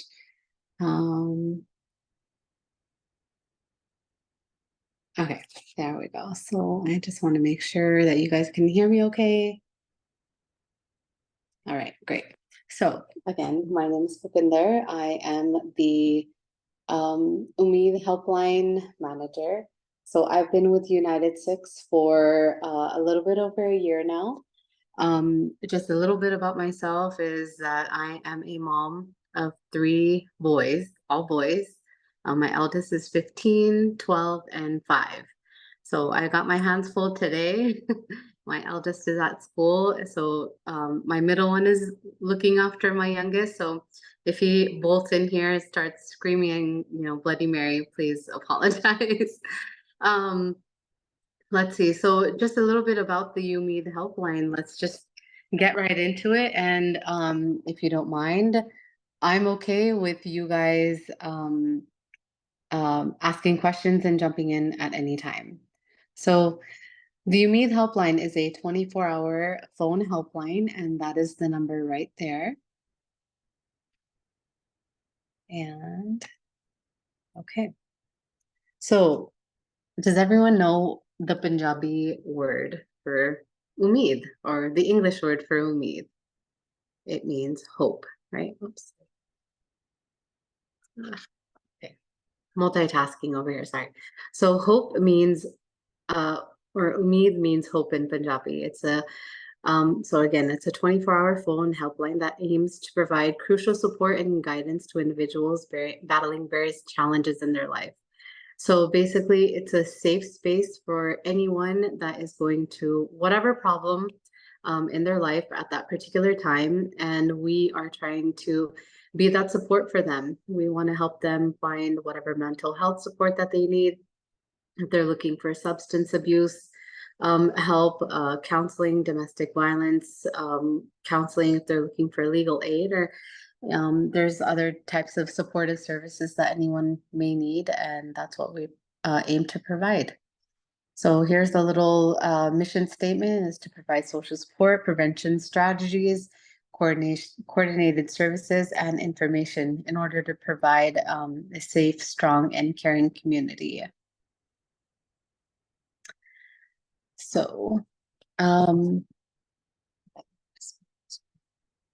okay, so callers basically have the access to a network of providers, whether it be healthcare professionals, legal experts, and different community organizations that we work with, to make sure that anyone can get the help that they need.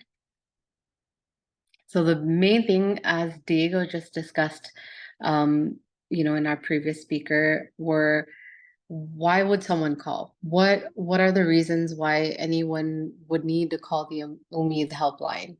So obviously, depending on what you're experiencing during your life, whether it's loneliness, someone experiencing domestic violence, if they're going through substance abuse, and as you guys know, as we've discussed, these disasters that are going all throughout the globe that UNITEDSIKHS has been able to support. Social support, we've also been able to help victims going through bullying. We're able to help people that are looking for legal aid, also elderly care, and obviously physical and mental health concerns. So we created this helpline, I believe, during COVID, and then the Umeed helpline changed its direction, or I should say, shifted its focus to help, find help for people that they really needed. So obviously men, women, children of our ages, students, and senior citizens. Currently, we have the Umeed helpline in Canada and United States. There's a help desk also under the name of Umeed that is in England, and we are in the works of getting a Umeed helpline in Australia too. So these are some of the organizations that Umeed Helpline is affiliated with. Again, just with Diego from Department of Homeland Security with the human trafficking, but also some of these organizations, Sahara, Sahas, Maitri, and any organizations that you guys may feel that could benefit from becoming a resource for UNITEDSIKHS. Please, send it our way. We'd love to create a great, library list of people that would be able to help these people. So again, we want to include our gurdwaras. We want them to be knowledgeable that there is such thing as the Umeed helpline, that we can help, our Sangat, especially, people in our community. So here's just an example of some people that we've helped. This is a caller that she had been experiencing some domestic violence by her husband. She felt like he was cheating on her, and she was 6 months pregnant at the time that she had called. She also had a 1-year-old child, and she was all alone. She had no family in the States whatsoever, and she wanted to get out of the situation that she was in, and so this right here at the bottom of the screen is the Umeed helpline business card. So hopefully, if you haven't seen this business card yet, hopefully you'll see it soon. And I plead to you guys, at the end of the slide, I'll share my information, but I want to send these business cards out to everyone. Every Gurdwara out there especially needs to be aware of the Umeed helpline. So basically this woman, she was able to call the Umeed helpline, and we were able to connect her with some legal resources, and she's on her way to a better situation now. And then sometimes we have win-win situations that helped these callers. So these were 2 separate callers. One was, I'll start with the bottom one first, was a widow that she was, obviously a widow, and had a son that, she was taking care of, and she was all by herself, and, she's in the situation where she needs to, provide for her son and herself, and, the main breadwinner was no longer, in this world. So she called and was saying that, she needed, she wanted to become self-sustainable and, take care of her family. So the second call came in of this elderly and disabled couple. So they were, like this, I'll say grandma, grandpa for lack of, biji pitaji, or as we would say. The son and daughter of this elderly couple were not 100% able to take care of themselves as well. So they were in this really, hard situation that really no one was able to give the proper care, not only to the elderly couple, but themselves. So they wanted someone, a simple minuscule task of just making roti, for someone to prepare meals for them, and just light care for the elderly mataji that was there. So I was able to connect this widowed woman to this family, so they were able to pay her and they were able to get the help that they needed. So in this situation, it was really wonderful that it was able to be a win-win.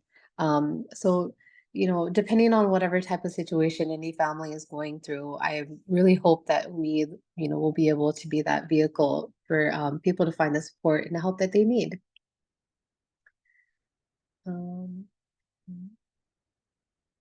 So another one is this caller who was his family had called basically, that he was new to the school district, and as a lot of you I'm sure have experienced, of being the only Sikh person at your school, or the only turbaned person at your school, or even the only brown person, how depending on where you live in the country. They're not aware of who Sikhs are. Teachers don't know who Sikhs are and what we represent, and the different, why we look different, why we wear our karas, and why we cover our hair, and etc. So basically the student was in PE, physical education, where they do exercises and stuff, and the school wanted him to remove his kara. They said that it was a safety hazard, that when he was playing, it could hit like another a student and create like problem. And so they called us, and we were able to use our legal team, and we were able to cite legal precedents that were helping other students in other schools previously, and they were able to accommodate the student. And not only that, that particular student is now working with this district, the school board, to create awareness on who Sikhs are, and educate them on why we wear what we wear and who we are, and other things. So it was an amazing advocacy opportunity that it presented itself. So going back to the Umeed helpline itself, what is, how does this work? So like I said, we hope that people will find this Umeed business card, either at your local Gurdwara, any type of like Nagar Kirtans or any other social events, Sikh student associations, or what have you. Especially, we really want to cater this to our community, because I know, as I'll say, a lot of Gore people have their own resources, but there's so many topics that are in our community that we just don't talk about. So we really aim, for our community to have these, resources for our community. Sorry, I feel like I'm rambling. So basically the caller calls the Umeed helpline. And whoever is attending the call on the other line will listen to the caller, and sometimes it's just someone that they want to talk to. They just want to vent, and like how Punjabi de vich kahavat hundi hai ki dil halka karna. You just want to have someone to talk to. So the person answering the call will repeat the information and try to understand exactly what that caller is looking for. Then the Umeed helpline attendant will find whatever resource that they're looking for. If it's an addiction center, if it's a home, like a women's violence, victims shelter, or if they're trying to look for a therapist or a counselor. Then if we're not able to give it immediately, then we will give the caller, that resource, and they can calm themselves, or we can, put the caller in that touch.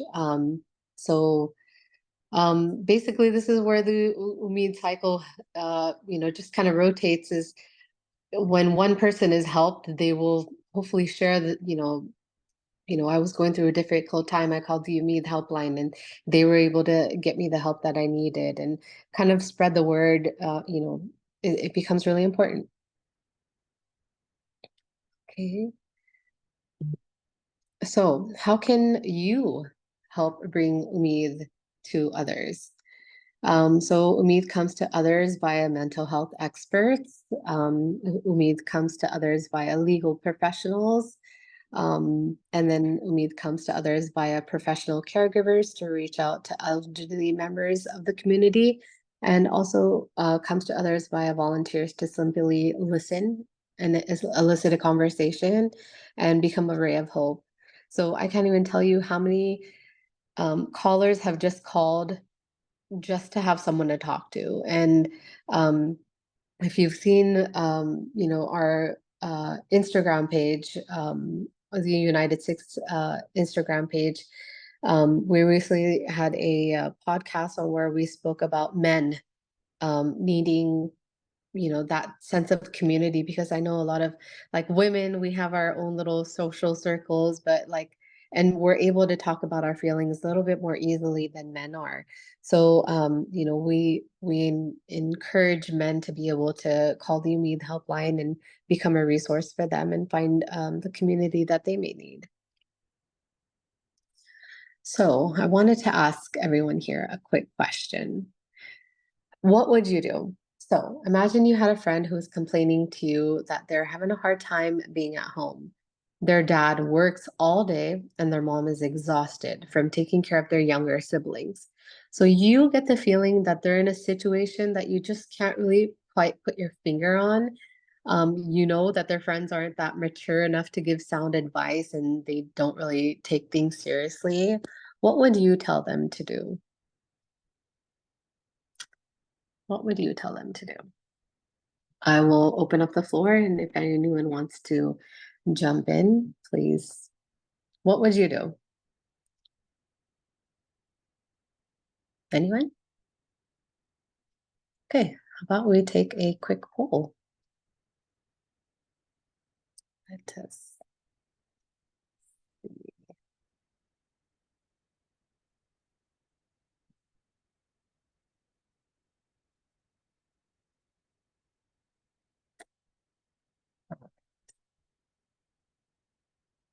Are you guys able to see this?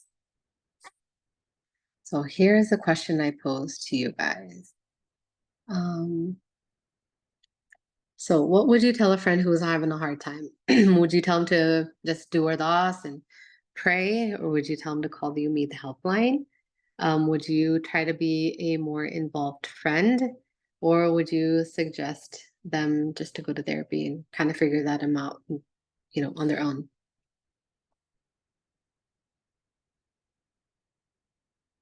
Are you guys able to vote? I think, yeah, I see people voting now. Okay. But those of us who are a co-host won't have that capability here. It just only shows me the result. Okay. So if you scroll down, if you're on your phone or on your computer, we will scroll down to the next question. Wanted to ask you guys, at what age would you have wished the Umeed helpline existed? Like if you knew that there was such a resource, that there's this Umeed helpline that is there for the community, you could just call and just talk, or if you wanted to find some help, like in a therapist or something like that, where what age do you think would have been the most beneficial for you? And the next question is, what do you guys think? What are the most calls that you think the UMID helpline gets? People who are looking for a job,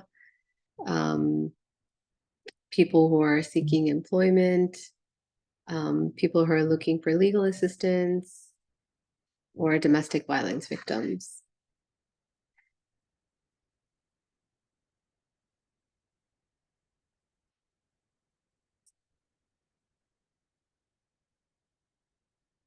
All right, and we'll go over this in a second. And I know it's there on the on the screen right now, but what is the UMID helpline phone number?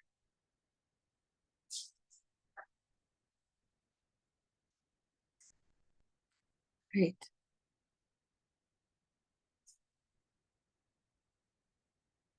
So here are the results. So yes, we obviously want to pray for one another, but yeah, the best for the friend who was having a hard time, the best thing would be to call the UMID helpline. It's not in the immediate emergency. You don't feel like, it's a life and death situation. You don't really need to call 911 or anything.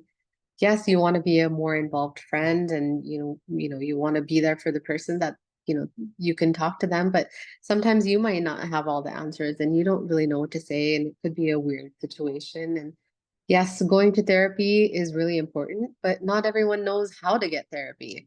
But the UMID helpline could be that place that you might be able to find that therapist that you need, or figure out what your insurance is, if your insurance covers finding therapy.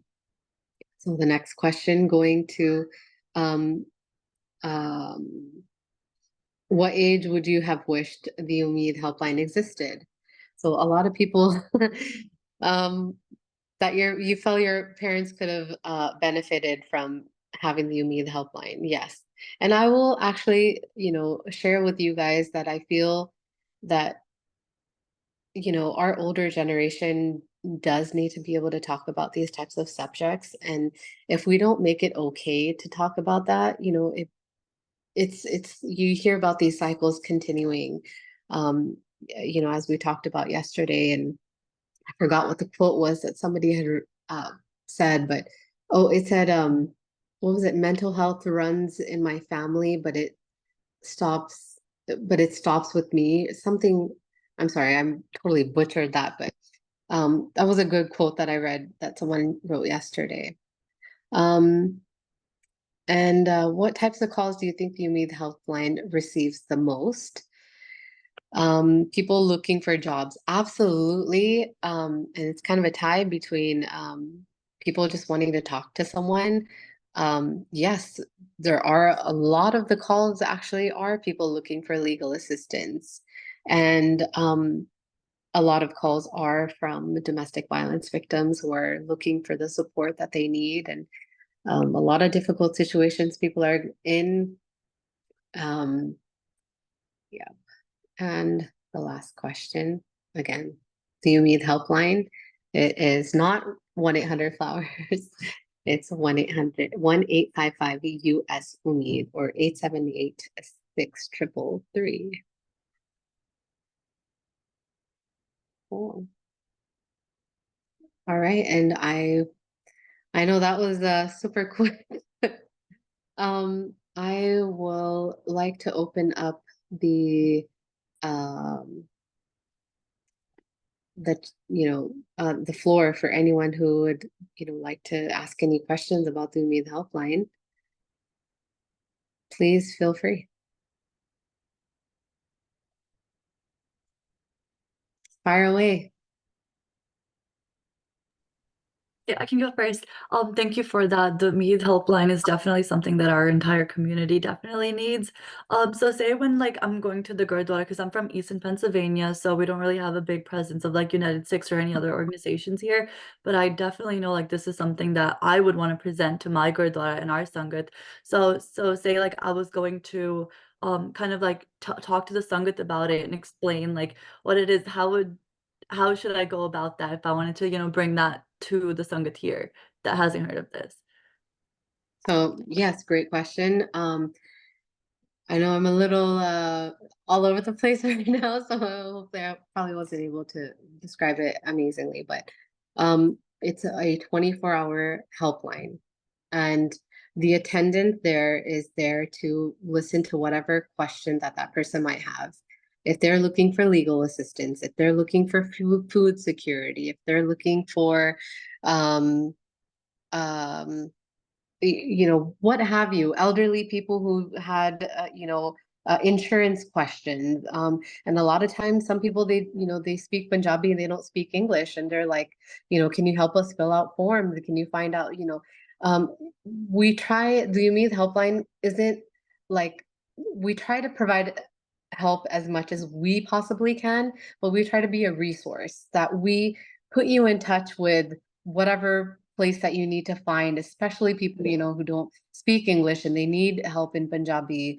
But not only, I'm not going to limit the Umeed helpline to just like a phone. We also want to create like seminars in which we're able to talk about these, you know, sensitive topics regarding mental health, domestic violence, men's mental health, you know, what have you, under the sun. You know, I'm even working on a drive to do sanitary product distributions in local women's shelters. So, you know, the Umeed helpline is kind of like, you know, that tool that we can use to, you know, just, you know, create help for one another, you know, or create hope for one another.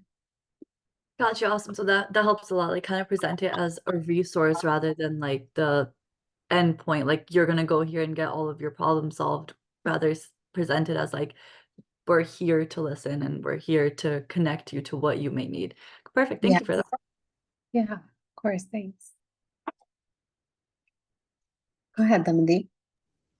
I had a quick question. When you're doing the helpline, obviously there's like emotional support and all of that. I thought what was really unique, you guys, the story that you told about the elderly couple who needed help around their house. Are you able to provide like monetary assistance to families, or like if a family comes with you for like employment, how we talked about that in the poll, are you able to connect them with the resources in regards to that as well? Well, it really depends. Sometimes like so again, we want to create affiliations with UNITEDSIKHS. So a lot of times, you know, like we have like longer distributions, and a lot of you know, business owners like would like to sponsor, you know, a longer distribution or something like that.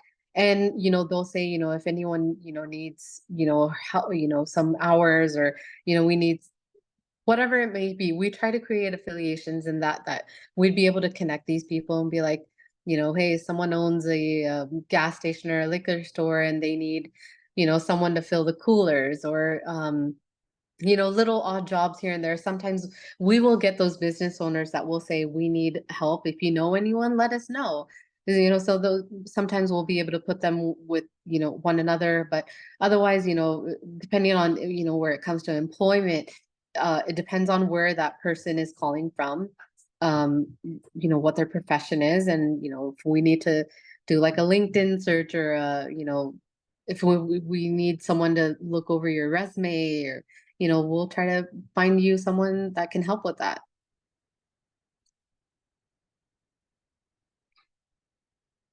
From Titi? Thank you. First of all, wonderful effort here. This is, I think this needs to be broadcasted like a lot within our gurdwaras. My question was, do you have any pre-populated flyers that we can post in the gurdwara boards that people can get, just quickly get this information and then reach out and call as needed? Absolutely. I will post it into the WhatsApp chat, and I Lovely. will share this information. I will, the card is there. So if you actually call you know, if you want to just use and ask questions on the Umeed helpline, I can put you in touch with that as well. I will put my personal phone number in here too, and my email. It's actually there on the bottom if you can see it. Oh, you can't see it. It's kind of cut. Yeah. Okay. Hold on. I'll type it in. But no, I will add it into the chat as well. Appreciate it. Thank you. Yeah. Anybody else? Any other questions? Oh yeah. ਧੰਨਵਾਦ ਤੁਹਾਡਾ ਸਾਰਿਆਂ ਦਾ, ਬਹੁਤ ਸ਼ਲਾਘਾਯੋਗ ਕਦਮ ਆ ਤੁਹਾਡਾ ਇਹ efforts ਕਰਨ ਲਈ। ਇੱਕ ਜੀ ਤੁਸੀਂ ਐਗਜ਼ਾਮਪਲ ਦਿੱਤੀ ਸੀ ਵਿੱਚ ਇਹਦੇ ਕਿ ਆਇਡੈਂਟੀਫਿਕੇਸ਼ਨ ਲਈ ਸਕੂਲ ਦੇ ਵਿੱਚ ਸਟੂਡੈਂਟਸ ਨੂੰ ਸਾਹਮਣਾ ਕਰਨਾ ਪੈਂਦਾ ਕਿ ਕੜਾ ਪਾਇਆ ਜਾਂ ਕੋਈ ਹੋਰ ਕਈ ਤਰ੍ਹਾਂ ਦੀਆਂ ਮੁਸ਼ਕਲਾਂ ਸਾਹਮਣੇ ਆਉਂਦੀਆਂ। ਮੈਂ ਮਿਸੀਸੀਪੀ ਤੋਂ ਬੋਲ ਰਿਹਾ ਜੀ। ਓਕੇ ਤੇ ਅਸੀਂ ਇੱਥੇ ਐਫਰਟਸ ਕੀਤੇ ਆ ਕਿ ਅਸੀਂ ਸਕੂਲ ਦੇ ਸਿਲੇਬਸ ਦੇ ਵਿੱਚ ਇੱਕ ਚੈਪਟਰ ਇਹਨਾਂ ਤੋਂ ਇੰਟਰੋਡਿਊਸ ਕਰਵਾਇਆ ਕਿ ਹੂ ਆਰ ਦ ਸਿੱਖਸ, ਸਾਡੀ ਸਿੱਖ ਦੀ ਵੱਖਰੀ ਪਹਿਚਾਣ ਕੀ, ਆਇਡੈਂਟੀਫਿਕੇਸ਼ਨਸ ਕੀ ਆ, ਤਾਂ ਕਿ ਜਿਹੜੇ ਇਹਨਾਂ ਦੇ ਬੱਚੇ ਆ ਉਹ ਸ਼ੁਰੂ ਤੋਂ ਆਪਣੇ ਬਾਰੇ ਜਾਣ ਸਕਣ ਕਿ ਸਿੱਖ ਇੱਕ ਵੱਖਰੀ ਕੌਮ ਆ। ਤੇ ਫਿਰ ਇਸ ਕਰਕੇ ਬੱਚਿਆਂ ਨੂੰ ਕੋਈ ਜੇ ਕੋਈ ਮੁਸ਼ਕਲ ਆਉਂਦੀ ਤਾਂ ਹੋ ਸਕਦਾ ਮੁਸ਼ਕਲ ਘੱਟ ਆਵੇ। ਤੇ ਤੁਸੀਂ ਇਸ ਤਰ੍ਹਾਂ ਦੇ ਐਫਰਟਸ ਕਰ ਸਕਦੇ ਹੋ ਜੇ ਸਕੂਲ ਦੇ ਸਿਲੇਬਸ ਦੇ ਵਿੱਚ ਇੱਕ ਚੈਪਟਰ ਪਾ ਦਿੱਤਾ ਜਾਵੇ ਕਿ ਆਪਾਂ ਕੌਣ ਆ। ਬਈ ਸਲਾਹ ਬਹੁਤ ਬਹੁਤ ਧੰਨਵਾਦ ਜੀ। ਬਹੁਤ ਵਧੀਆ, ਬਹੁਤ ਵਧੀਆ। ਯੂਨਾਈਟਿਡ ਸਿੱਖਸ ਇਹੋ ਜਿਹੀ ਐਡਵੋਕੇਸੀ ਜ਼ਰੂਰ ਕਰਨਾ ਚਾਹੁੰਦੇ ਆ ਆਪਾਂ। ਇਹ ਚੀਜ਼ਾਂ ਲੱਭਦੇ ਆ ਕਿਉਂਕਿ you know, like I grew up here in California. I'm in California, and when I was in high school, I lived in an area that was primarily Caucasian white people, and I was the only Sikh at my school when I grew up. That was some time ago. But even my kids now, even at their school, they were the only Sikhs at their school. And you know, obviously depending on what state you're in, everyone has their own situations, but it's creating that awareness of who we are. And I know it's 2024, ਹੁਣ ਤੱਕ ਲੋਕਾਂ ਨੂੰ ਪਤਾ ਹੋ ਜਾਣਾ ਚਾਹੀਦਾ ਸੀਗਾ ਅਸੀਂ ਕੌਣ ਆ, but you know, we're working on it. We're working on it. I'd love to work with you guys.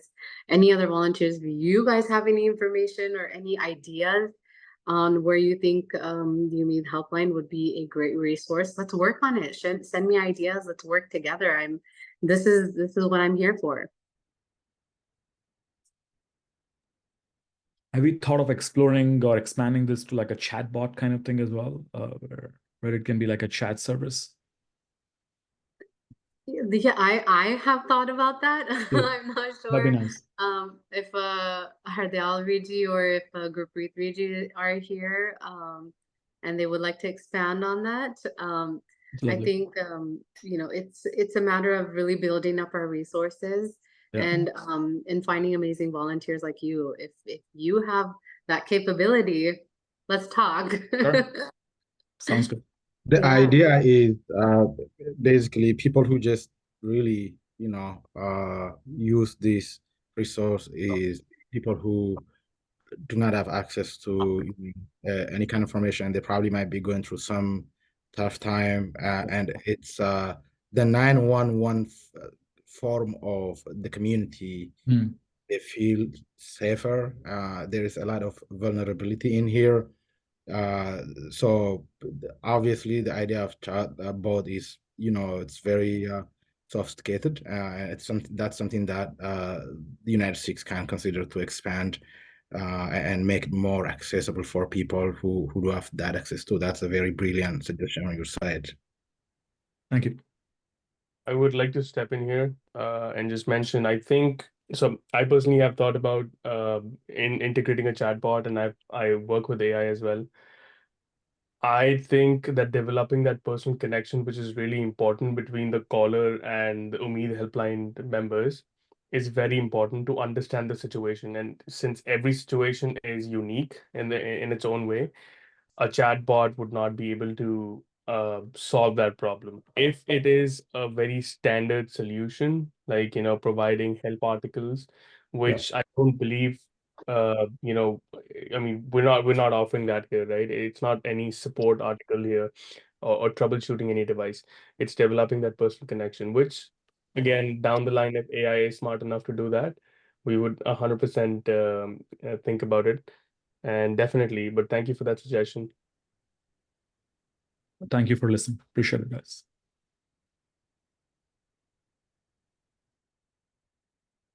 Yeah, I've added my email into there, so feel free. I should have added it on the slide and I forgot to, but I will definitely add it onto the WhatsApp group. UMED Helpline has its own Instagram.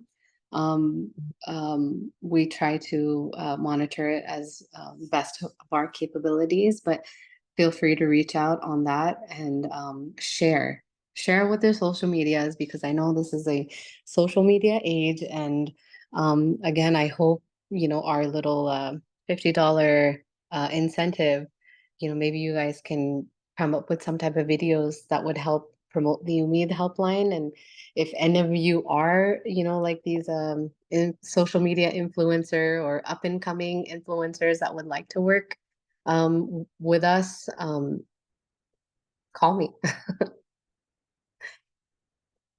Thank So you. yeah. Thank you, Bhupender Panji. She's the lady who never sleeps. It's the 24/7 helpline. And the New York is a city that never sleeps, and she's a lady that never sleeps. So she's a tireless worker, and we are very grateful for her service, not just us, but the entire community. And thank you so much for a brilliant presentation. And next we have a very special speaker who came in all the way from Pakistan, Mr. Hardyal Singh. We actually have two Hardyal Singhs. He's spelled differently. He's the head of the UNITEDSIKHS chapter in Pakistan, and he has a presentation. Rahul Viji, I'm glad to see you here. So if you can share the screen. And Hardyal Viji, is he on the line? Rahul, do you see him? Waheguru ji का खालसा वाहिगुरु जी की फतेह जी हाँ जी भाई खालसा भाई फतेह थोड़ी wait हो रही थी हाँ जी welcome to New York. He came specially from Pakistan, so I will request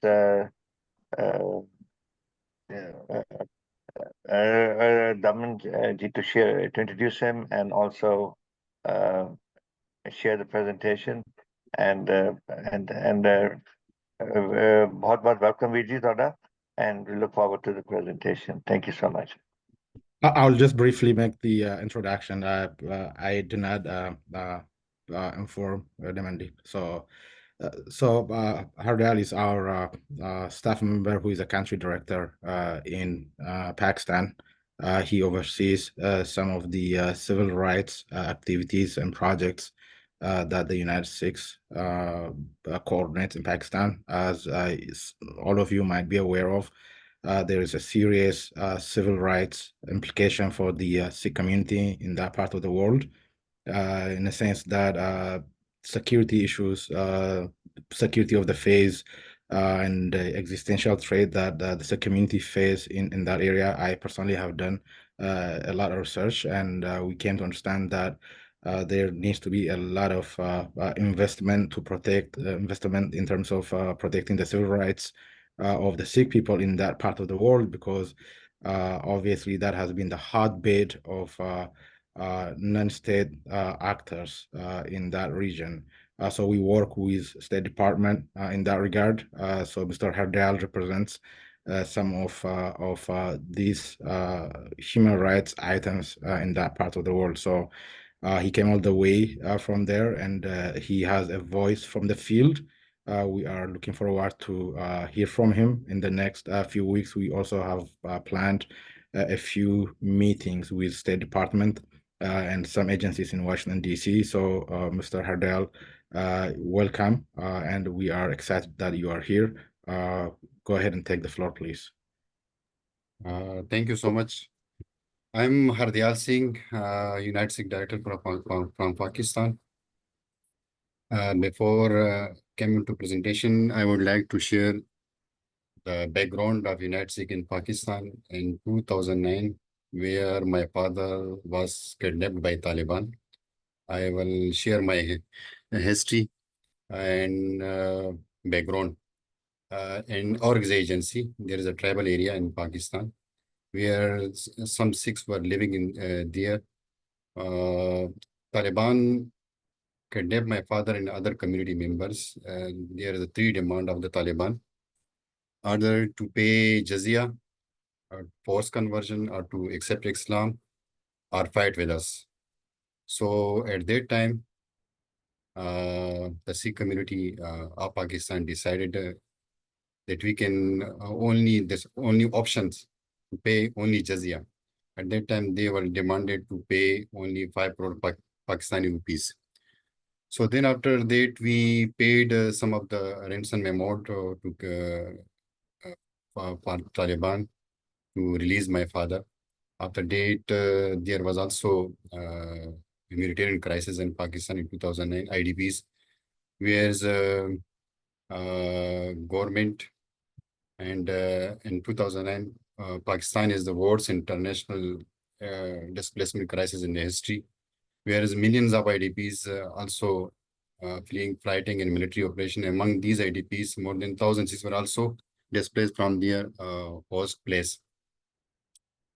So that I met with the Hardial, New York, also in 2009, and they met with the community at that time, and we feel that there's Hardial Virji, New York. I feel that there's some platform to work in Pakistan, especially for the minority rights and human rights. So after that, Hardial Virji and their team coordinated. I'd like at that time to add visited. something here. Hardial, just sorry, this is the other Hardial. So let me just explain what Hardial is saying, how we both met. So the community in Long Island, we have a very large Afghani community, or and also the other community members, that are from related to relatives of people living in Pakistan. And as Hardial mentioned, that the Taliban had moved into Pakistan, the northwestern frontier province, and as you heard, his father was kidnapped. But there was a lot of news. It was created in the international newspapers, others, that jizya is being asked. So jizya is, like, not if many of you know, it's a tax that was levied by the Taliban on the non-Islamic, non-Muslim people, saying that they have to pay so much money that will be used by the government of Taliban to actually protect and the women and children, and basically taking affairs of the non-Muslims. They were kind of a semi-government, and the Muslims, of course, were not going to be taxed. It's just the non-Muslims that are going to be taxed. So when his father was kidnapped, this was in the news that they were asking for probably a couple of millions of dollars, for his release. And the community got together here and asked us that, hey, we would really want to know what's the reality, what's going on. Why don't you guys, you have a humanitarian aid team in the US, and you've got weather disasters. Why don't you go there to Pakistan? That's the first time we started to enter into the realm of man-made disasters. We have natural disasters and we have man-made disasters. So man-made disasters are, of course, of course, even natural disasters could be levied to man-made disaster at some point because of the climate, the way we don't manage our climate around the resources in the climate on the earth. But man-made is more like, where there's a war going on, or somebody is invading another country, and like Ukraine and others, so we go in to assist. So that's the time we first started the man-made disaster approach. So the community in Long Island and the others requested UNITEDSIKHS USA to send someone to Pakistan and actually assist. That's the time when I went down there. We met Hardial there, and then this whole saga began of UNITEDSIKHS Pakistan. Go ahead, Hardial. Sorry, I just jumped in. I wanted to give an idea about how we met and how things move forward. Thank you. Okay. So after then, we have started the IDPs project in 2009. We have registered the UNITEDSIKH in Pakistan with the Society Act Registration Act. Then gradually we have started more projects in Pakistan. Especially, we have started I would like to share the presentation, please. Humanitarian aid work in Pakistan.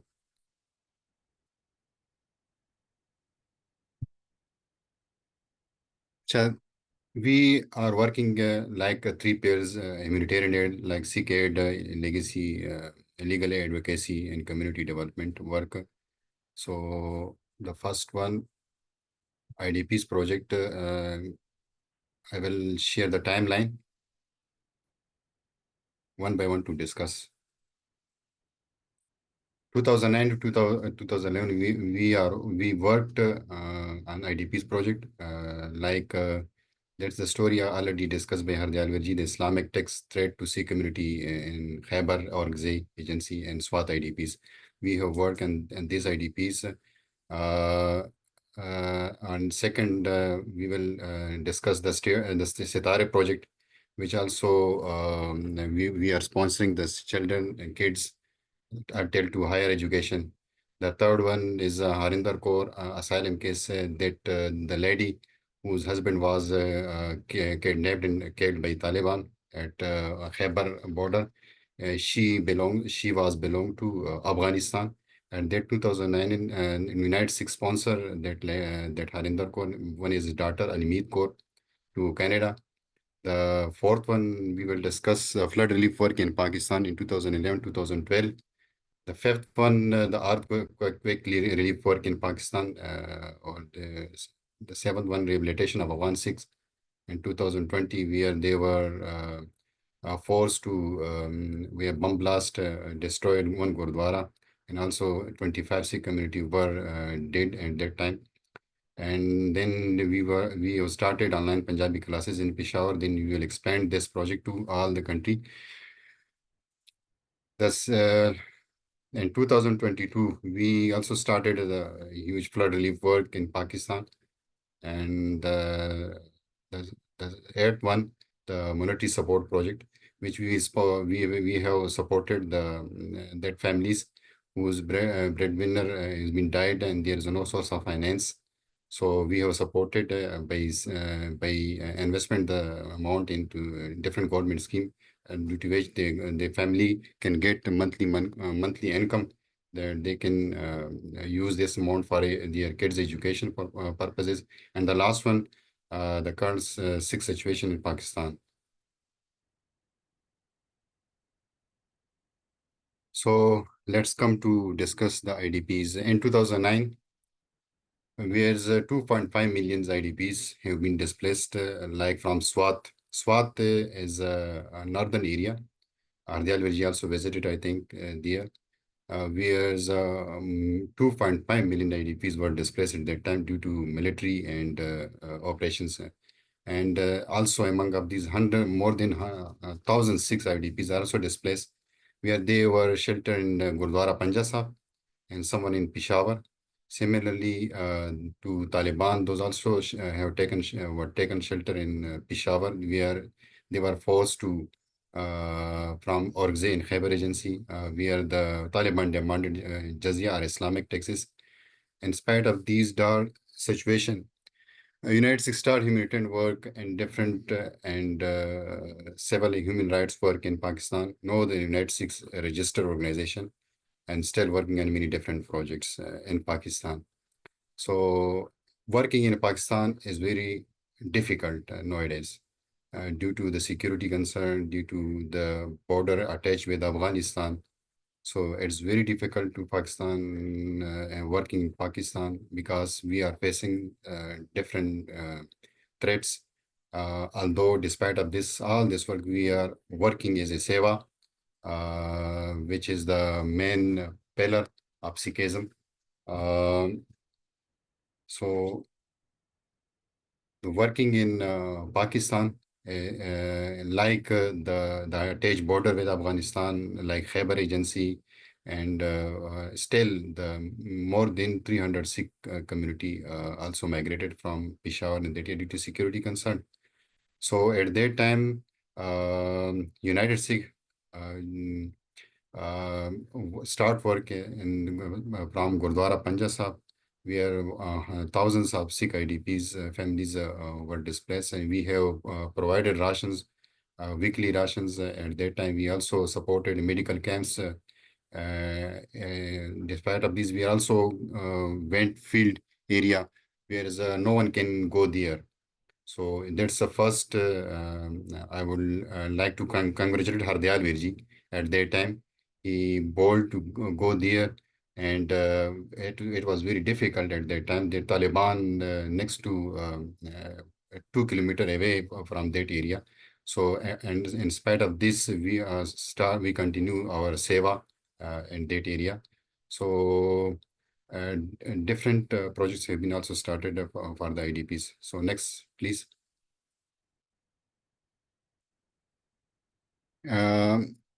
Despite of 2.5 millions, also in others areas, total IDPs were displaced 3 million about approximately. Many were returned at that time. I think 1.2 million IDPs at that time. So the Sikh IDPs were displaced from Swat and Fata, also taken shelter in the Gurdwara Panja Sanabdal, whereas at least 100 kilometers from Islamabad. And these Sikhs were not able to return back due to security concern at that time. So United Sikhs decided to rehabilitate these Sikhs as due to security concern, our community could not return that time. So we have rehabilitated more than 100 families by providing by opening different shops. Also, we are were supporting United States regular supported by provided food items and non-food items, inventorization kits, and on different time to time. Next, please. So this the 9th December, we started after Taliban regime.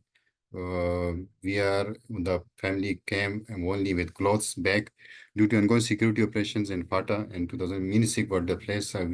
This picture showing that we supported the families. We are opening the shops to start their new business in Peshawar and Panja Sahib.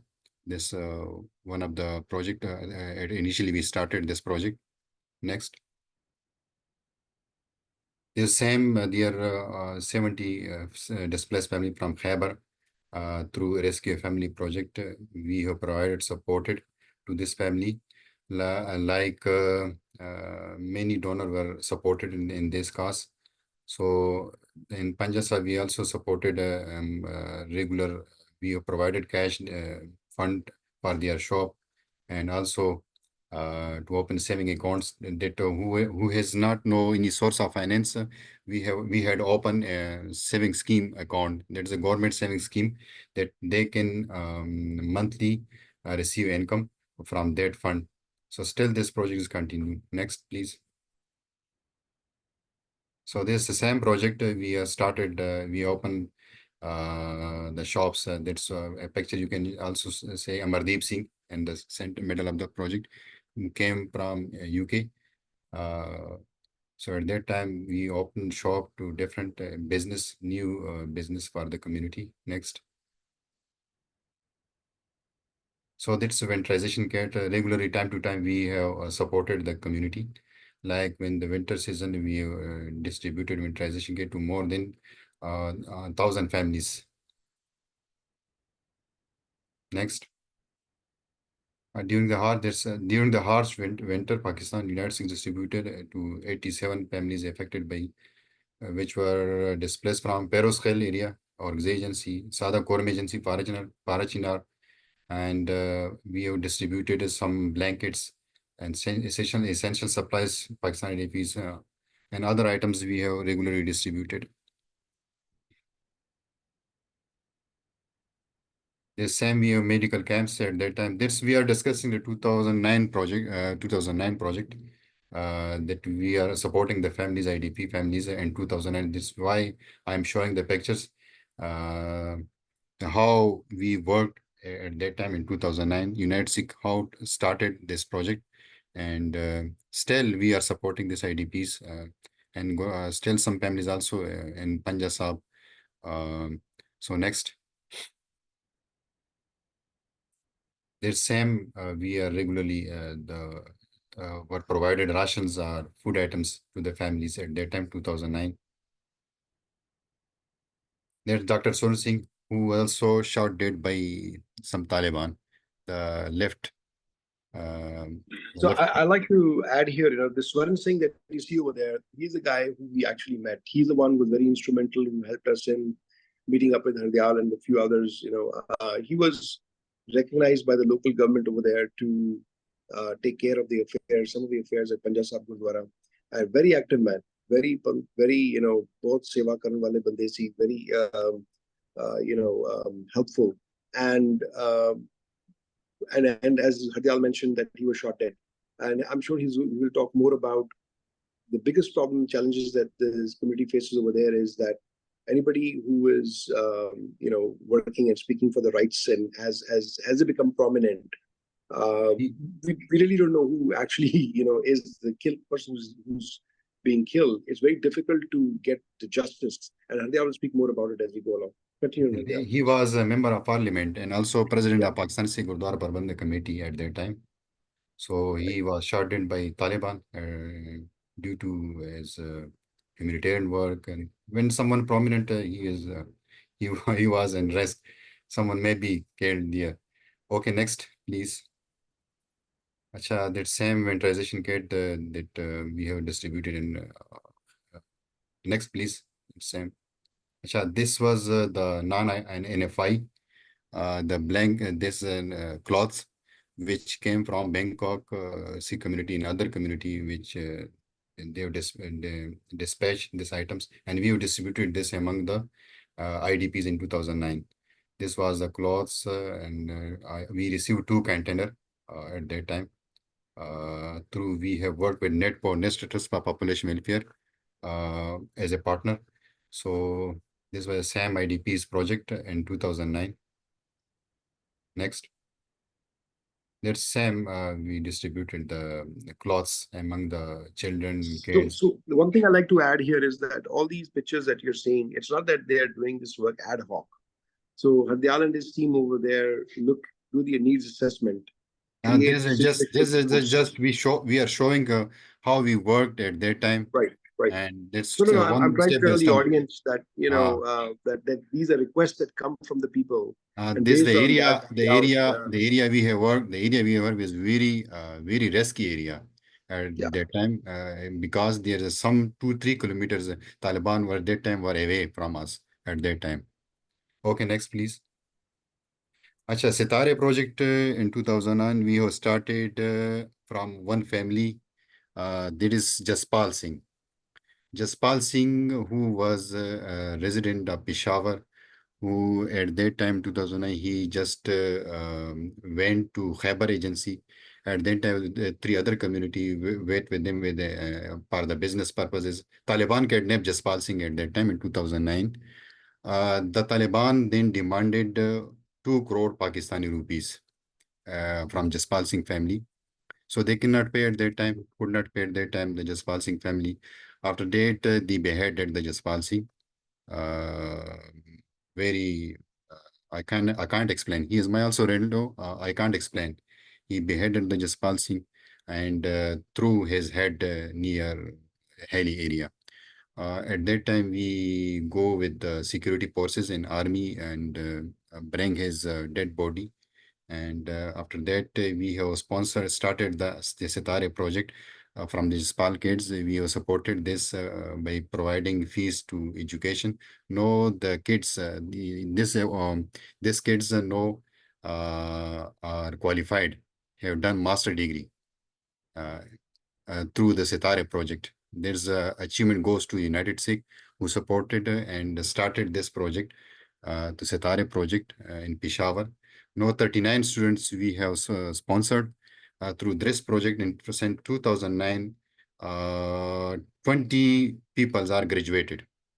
That's a big achievement of UNITEDSIKHS, that we have supported the kids whose source of finance, there was no source of finance, and we supported that kids whose father was died either by Taliban or by target killing.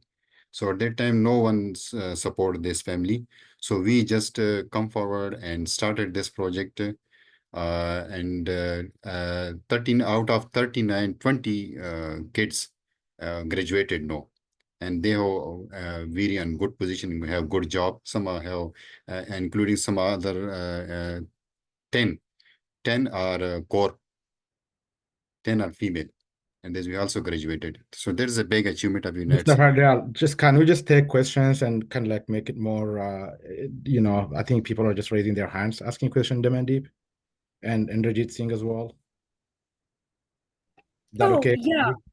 I was just curious, for these projects that you take in Pakistan, like how do you get people from the States or people from over here? Sorry, my BB's here.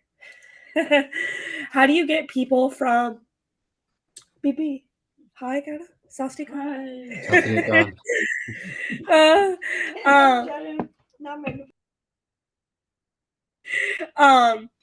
But how do you get volunteers from like the States or from like other areas over to Pakistan to be able to volunteer and help out? Like, how do you do those missions? Working in Pakistan is very difficult nowadays. You can't work there. There's seriously security concerns, seriously security threat, because the Peshawar, which is attached to Afghanistan. So since 2003, and after 9/11, this area was so much danger after 9/11 because of the Taliban area. Osama bin Laden was also resident there, and also some other Taliban were there. For the Sikh community, it was difficult to live here, but still we continue our seva in this dangerous area to support our community and to support other minorities. So that's why. To answer your question, I mean, I can help here. Your question is how to get the volunteers there. So I think what Hardyal is saying is that the situation is not very good. People who come there would have to, I mean, you have to kind of first go through a registration process. Once you go through that, we will help you to get the visa to go to Pakistan, because that's also not a straightforward process, but volunteers for United Sikhs are allowed to go there because United Sikhs in Pakistan is a registered body, and has been there for like almost now from 2009 onwards, right? So we have a proper bank account, a system where the volunteers who are coming, are received by Hardyal in specifically. I mean, all the project that you want to work on, whether we can do it or not, all that approvals have to be taken before. And once the project is sized, the costing, etc., is all done, and then we can lay out a plan where if somebody wants to travel, they would have to go with Hardyal's team, Hardyal's team that will be there, right? So, but again, some regions, as he's saying, is off skirts, because they have to leverage the local government officials who will, like when I went to Pakistan, I remember we United States partnered with another NGO called NATPAO, which was the National Pakistan Office of Work Management, something like that. It was a semi-government. Yeah, thank you. It was a semi-government institution. It had some segment that was part of the government, some was an NGO. So we contacted the NGO portion of that NATPAO. So the CEO became a good friend of ours, and he stayed in Canada, and so he understood the Western component. So when we went down there, we were received by him, and they were able to provide us the security that's needed. But rest for assured, that United States doesn't fear going to any of the regions. I mean, we will go wherever and required for the month.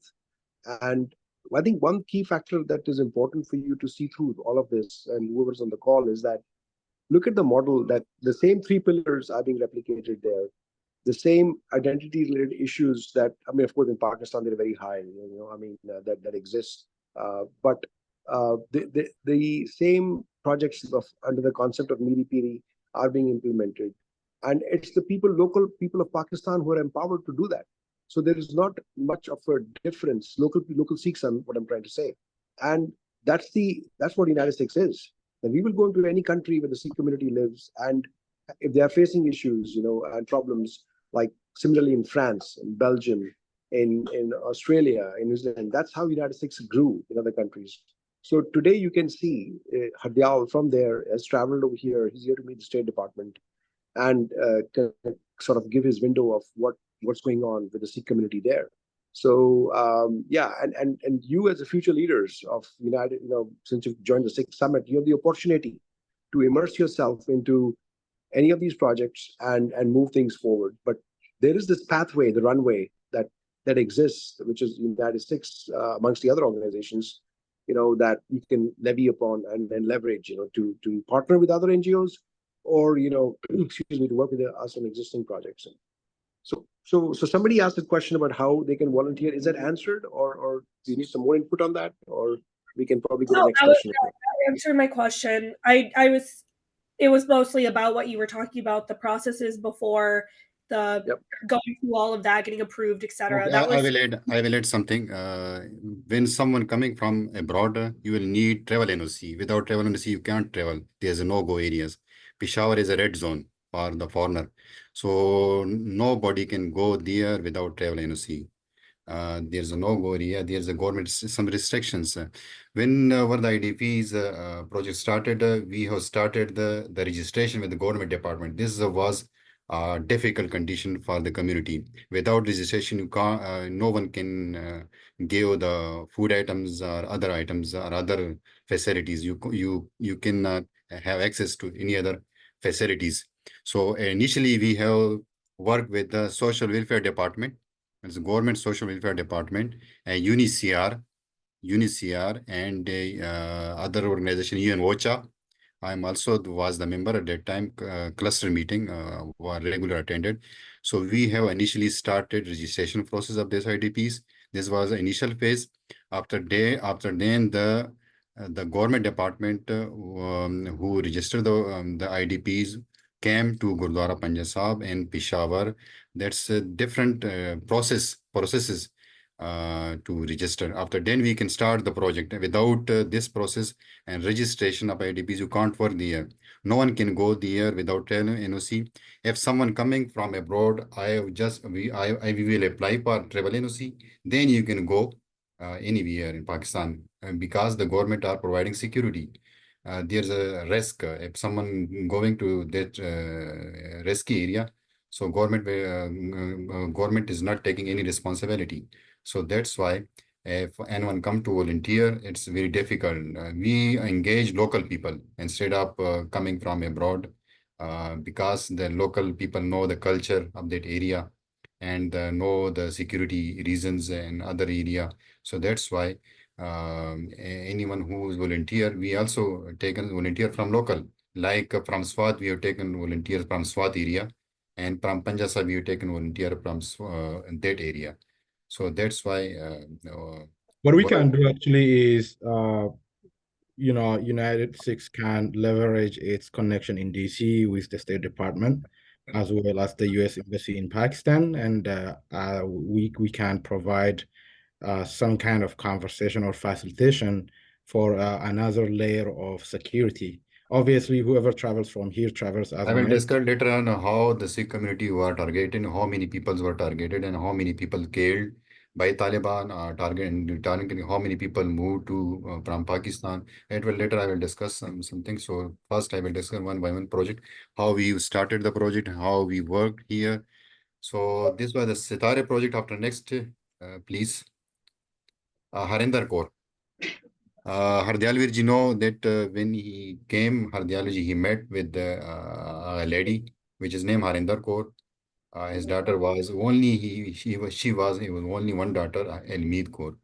At that time, we started the process through IOM and UNICR to give the status of IDPs and refugee, because she was Afghani, only Afghani female who taken shelter in Panja Sahib Gurdwara. There was no source of finance of that lady. She has only one daughter at that time. After that, we have started the process. UNICR, it take I think 1 year. That process to UNICR and IOM that he get the refugee status. After that, the Canadian chapter supported in this cause, or then the Harinder Kaur take asylum. Let me add some color to the story. So when I was there, I met Harinder Kaur first time at the Panja Sahib Gurdwara Sahib.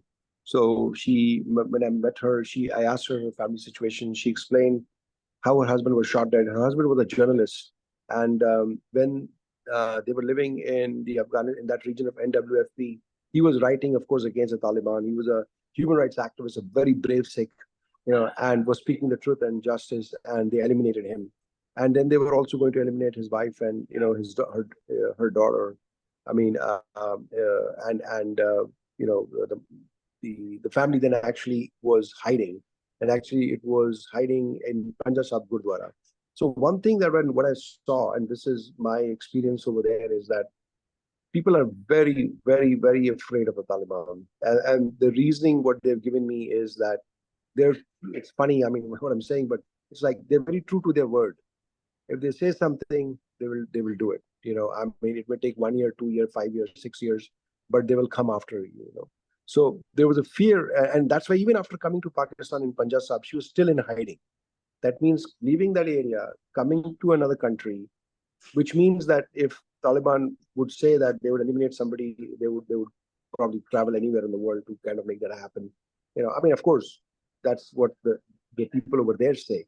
But that doesn't mean that you don't do the right thing. So we then met with the IOM, which is the and as Hadial mentioned, that he's talking about UNESCO, UNICEF, because United Sikhs has affiliation with the UN as with the DPI status. We and of course UN is always there in these countries, in any country which disaster strikes. Actually, most of them I would say are there. We actually find out from from the UN in New York City headquarters or in Geneva as to where the headquarters are of the UN in those countries, where the problem is. Communicate with them before we go down there. Find out where the cluster meetings happen, and set up our base camp, say if it is in Lahore, in Islamabad, or wherever they are, meet them. And then they tell us like which are the local agencies that we need to partner with that are working, and they club us with them, And that's how Hardyal, when he's saying that, and because he was local, he could communicate well with the local NGOs. And of course, like when I was there, I didn't go to Swat, I didn't go to any of those areas because there was no security to be provided. But I did go to Peshawar. Hardyal took me with him, with others, and they made me dress up as a Pathan, So I wore the dress code, today he's wearing a t-shirt with kurta pajama and a special kind of turban that they wear, right? So in that dress code, I went down there and then I stayed with them overnight. And then I met his father, who was also in hiding, who was threatened by the Taliban, to be killed. And so Hardyal and his family are very brave people. I mean, they stood up to the injustice, and and of course with the support of the community, and took the stand to create United Sikhs over there to take up the challenges that the community is facing. Their Harinder Kaur husband was also beheaded by Taliban. Yeah. So anyway, I lost track of this. So Harinder Kaur, when we met her, we took her to the IOM. It actually helps to sort of help migrate the displaced people. IDPs means internally displaced people. And some of them are also called refugees because they came from another country. So NWFP, the Northwestern Frontier Province, is sort of a very tricky area. Neither Pakistan considers it as a fully owned by Pakistan, and neither, I mean, the region, the people of that land for centuries have lived independently. They follow their own customs. They follow their own protocols. They have their own jirga. The jirga is their sort of a municipal council that they refer to. They don't even care about the Pakistani government. I mean, although on the map you'll see that they fall under Pakistan, but probably you'll see they show dotted lines. So I mean, so we went to the IOM, and the IOM helped. Of course, we assisted them to migrate that family to Canada, and of course we got so we got the IOM has a list of countries in which they can migrate people, and there's a huge queue of people, and every case has a different rating system by which they can get the person migrated. So, of course, Canada was one of the countries which was available, and we got our Canadian chapter involved. So you see, United Sikhs USA, United Sikhs Canada, United Sikhs Pakistan, the factor of having registered bodies in all these countries, the vision that we had with all our collective effort, was to build these systems so that tomorrow when there's a big catastrophe, which has happened in the past. Kalukaras have taken place for the community in the past, right? But we are getting prepared for the future Kalukaras. Not that we want them to happen, but if they happen, they're not going to ask you or ask us, right? So a community needs to put down their smaller issues, and you, the leaders, the future leaders of the community, take that stand and come together with your knowledge and information and work collectively to make all of us collectively. As a part of a team that can assist going forward. And not only just us, you can join other organizations that may be equally doing great work. But there's a platform that exists. You've seen the people, you've seen the work, and we leave this for you to decide as you go forward. Next. This was the picture of Harinder Kaur left side, and you can see her daughter. No, she was married, I think, Harinder Kaur in Canada. It's one of the widow. So next. Flood relief work. In 2011, Pakistan projected temperature increasing. You can know the climate change was the climate change due to climate change, floods, sometime earthquakes. So regularly the flood every year flooding in Pakistan. In 2011, when flood comes affected 5.8 million people were affected. Approximately 3 million people were highly affected. So UNITEDSIKHS start work and start relief work in Khyber Pakhtunkhwa in different areas in 2011. Next, so you can show some pictures. So in Acha. So this was the rice we provided 10 grown rice bags. So more than 1,000 families we have distributed the rices bags, 20 kg bags we have distributed among the flood affected area and in IDPs and flood affected peoples. Next, earthquake. In 2015, we have started the project earthquake relief work. Especially, we have given more than 500 families food ration and other things. To show the pictures, it's the purpose of this picture to show how we work in that area. Next, this is the same project of earthquake relief. We travel from Peshawar. They take approximately 20 hours to travel in that area, hilly area, and distributed the food and other items. Although this area also were under the control of Taliban at that time also. So, and despite of this, we also provided food ration. Next, rehabilitation of Afghan Sikhs. You know, in 2020, when Guru Harai Sahib Gurdwara was bombed by Taliban, and I think 20 people were died at that time. So it was a terrible situation in Afghanistan. The Sikh were started migrated from that time in 2020. More than 700 people and other victims at that time have been injured in the bomb blast. Next, please.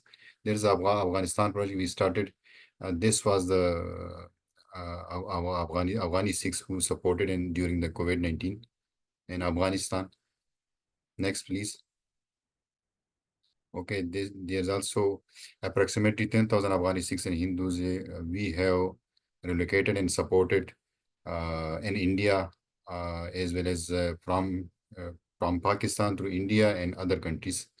So, and during COVID-19, we have supported, we have provided the amount for their visa and also for their passport to support them. Next, please. This was the family who, Afghani families in Pakistan, we also supported them. Hardialu if you can hear, he can more tell about this Afghani people. How we support these families, how we get asylum in other countries, Mexico and Canada. So this is a long-term project. Still, we are supporting Afghani people. The case is under process. Dear Afghanistan. Next. This is a minority project. Minority support project means that since 2013, some 36, including partition activists, businessmen who've been killed in Pakistan, especially in Peshawar, through target killing and other things. So these families whose breadwinner there's no breadwinner and no source of finance. We started this project. We are investing the fund for the family and government security and government saving scheme. Through this scheme, the family getting monthly income. Through this income, the family supporting their education, their kids' education, other expenses. So this was also another big project for the United Sikh. Next, please.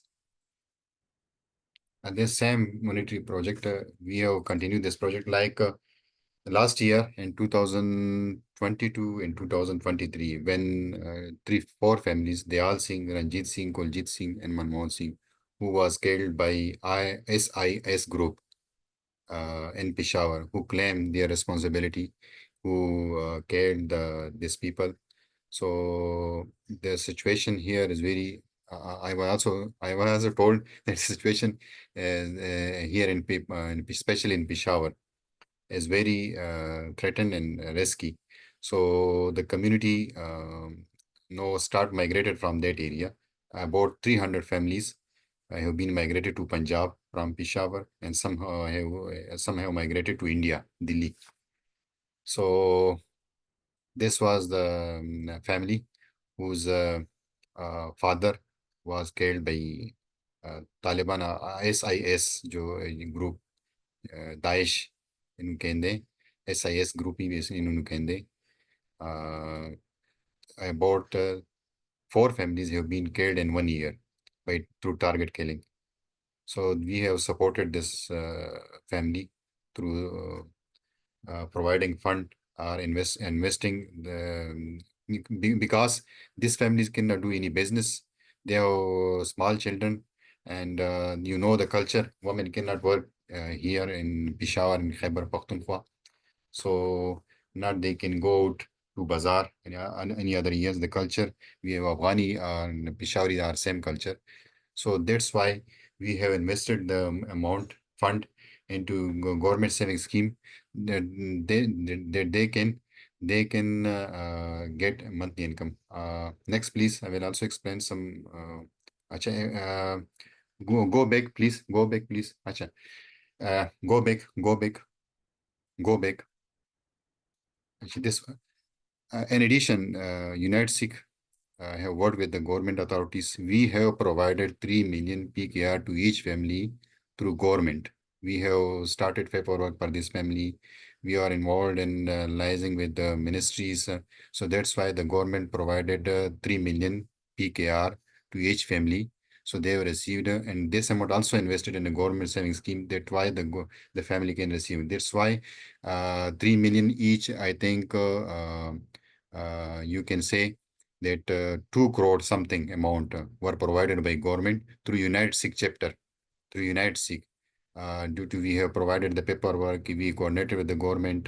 So that's why the family can get monthly income, and they can they have and they can easily get this money and for their expense for their children education. Next, please. Next. Flood relief for 2023. In 2023, Pakistan declared state emergency of flooding. The flood was world deadliest flood since 2020, and South Asia flood described the world's country history. In September 2022, Pakistan experienced the worst plus decades. This flood was the government, as per the government statistic department, about 3.2 million people were affected due to this flood. Approximately 33 million people in Pakistan were also affected by the flood. The United States provided some sort of aid to 4 provinces like KP, Khyber Pakhtunkhwa, Punjab, Balochistan, and Sindh. Because the flood came into 2022 in the whole country due to the climate change. So we go to Swat area and we go to the other area, Punjab. So we provided the food ration for at least 1 year. Different food kits, non-food kits, we have supported through this project. So free medical camps were organized in Sindh, in different cities of Sindh. So some cities in Sindh, nobody can go. Some city also in Sindh wasn't dangerous. Nobody can go. We started medical camps like Dr. Sagarjit Singh, our volunteer, United Sikh volunteer, also have organized a free medical camp in there. So if you want, if you someone come to that area, you will need to travel NOC through different processes, which will take time. So because and despite of all these processes, we go there, and this dangerous year, we provided some rations and foods and free organized free medical camps. There are the two dangerous areas in Sindh and some NKP, which were endangered ZAV, which were you cannot work there without any government authority, government approval.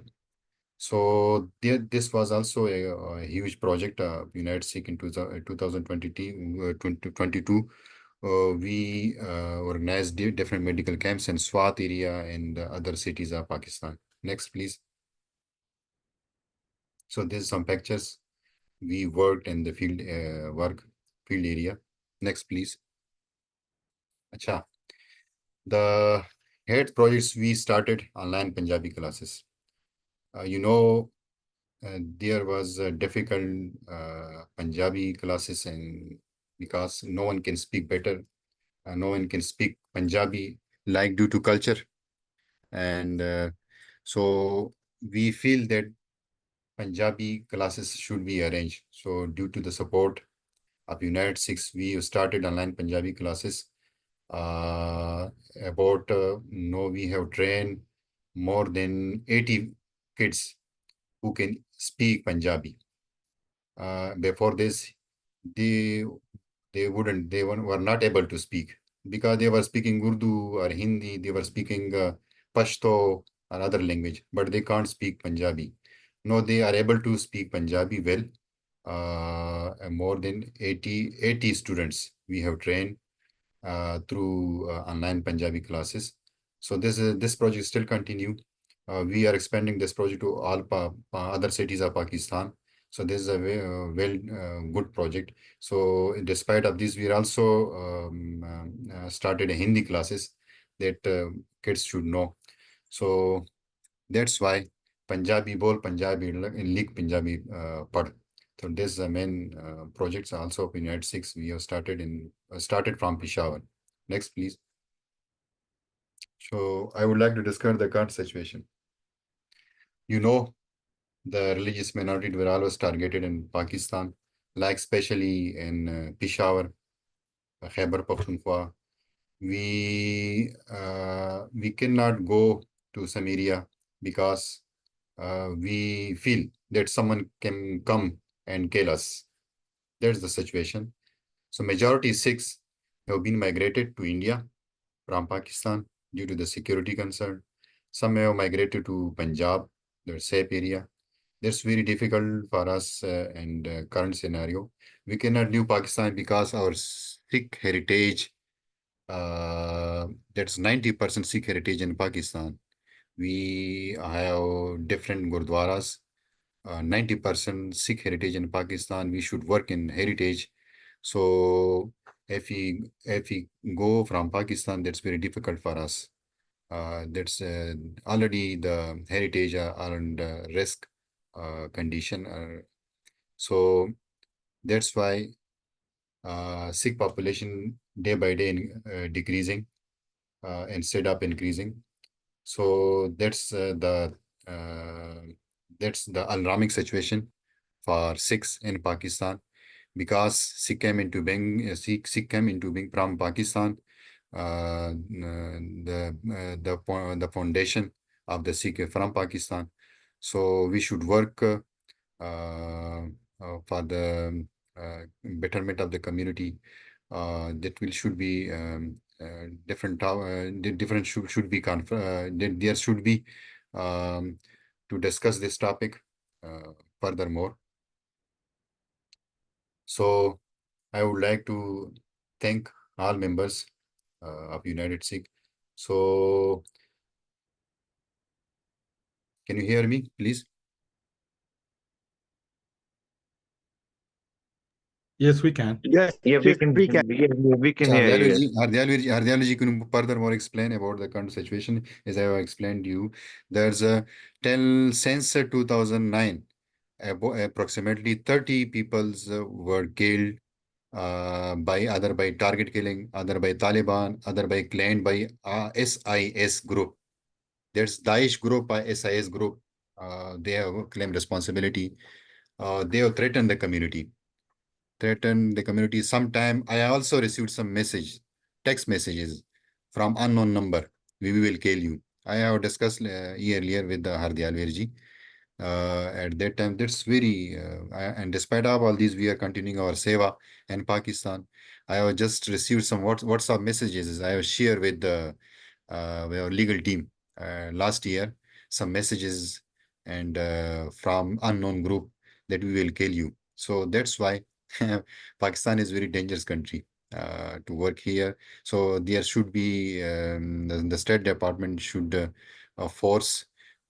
work with the Pakistani government to how to protect the minority, how to save our Sikh community, because the Pakistan is the foundation of Sikhism. So more than 30 people, and there's some other people might be from Peshawar. There will be no Sikh. Like in Afghanistan, there's no Sikh. In Afghanistan, there's no Sikh. Only 2 Sikhs left because of the situation. So we feel same like Afghanistan.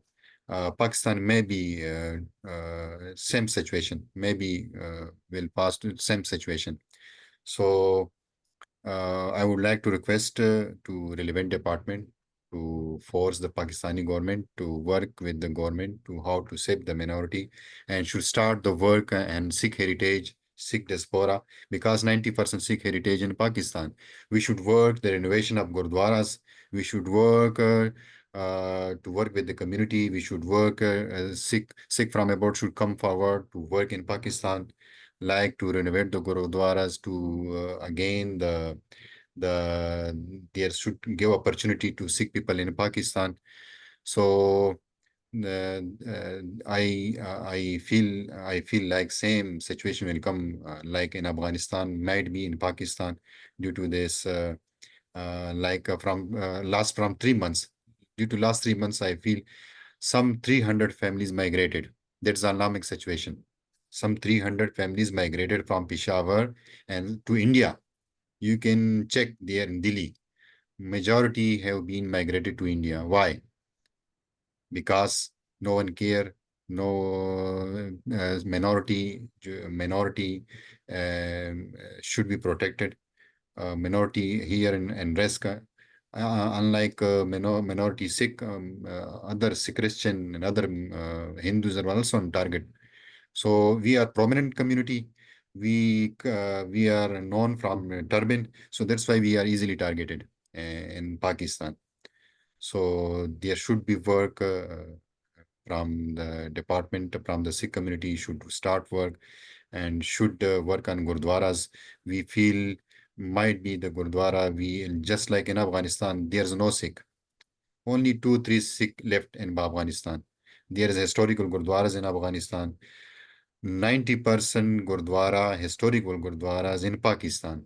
So if we don't care, if we don't think about this thing, about this Gurdwaras, we might be मतलब ये कि ये हंसी time गुजरता जाएगा तो ये बड़ा खतरनाक है इंसानी लिए कि इस दिन ये सोचना चाहिए. We should think about this. So we should work in Gurdwara projects to rehabilitate the community again and support the community. Thank you so much. Virji, I had a quick question. Yeah, go ahead, Indrajit. Yeah, just it's very sad to see the state of Sikhs in Pakistan these days. Just wanted to ask, is this the situation that you explained? Is this the situation only for the Sikhs living in Khyber, or is it the same situation of the Sikhs living in Punjab today? Whatever small percentage there, like they are First, in Pakistani Punjab. First, the Khyber isn't a top priority. No, the situation gradually came to Punjab. I think the situation started from Khyber, no came to Peshawar. Peshawar is attached with Punjab. Now the situation gradually going to Punjab. So we might feel, so the situation may be worsen in future if we don't think. But historically, has the situation for Sikhs in Pakistani Punjab been like decent? Has it been like decent? The people are decent with the Sikhs in Pakistani Same, Punjab? no, the same people who play, the same people who moved to, because in Pakistan, more than I think 60% people from Peshawar, Khyber, there's same people living in there. Majority was there was a population of 50,000 families were living in Khyber and Peshawar and KP area. So these people gradually moving to Punjab. So they're the same people. There was a, majority population of in Pakistan was in Khyber and Peshawar. No, the majority population in Punjab. That same community who migrated from Peshawar to Punjab, but they are chasing. But the situation might be worsened in Punjab also in future, I think.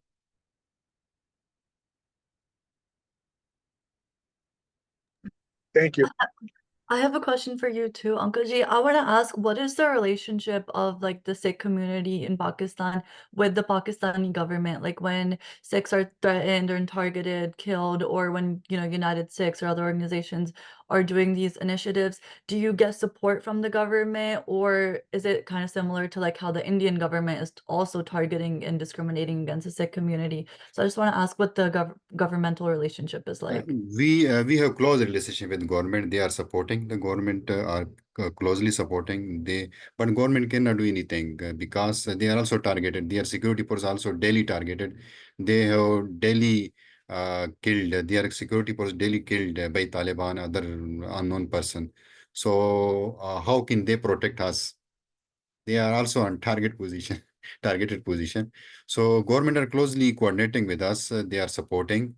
They have during an investigation, they have told us what people who people can kill these people. They have close link with Afghanistan. At the last, they have close link with Afghanistan. The Taliban are sitting in Afghanistan. From there, they are taking actions from there. The Taliban and they are actually the Taliban are the people who are working to kill. They are working for ransom for money. Who gave the task, then the task will be completed in Peshawar or other areas.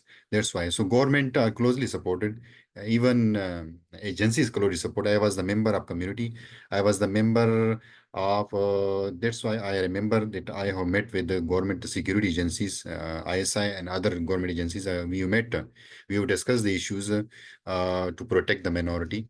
So they are working on that issues, but we might face that since 2003 and no 2024, the situation are same. No changes. So people especially Sikh are discouraged. Sikh are discouraged from 20 years. We see no change.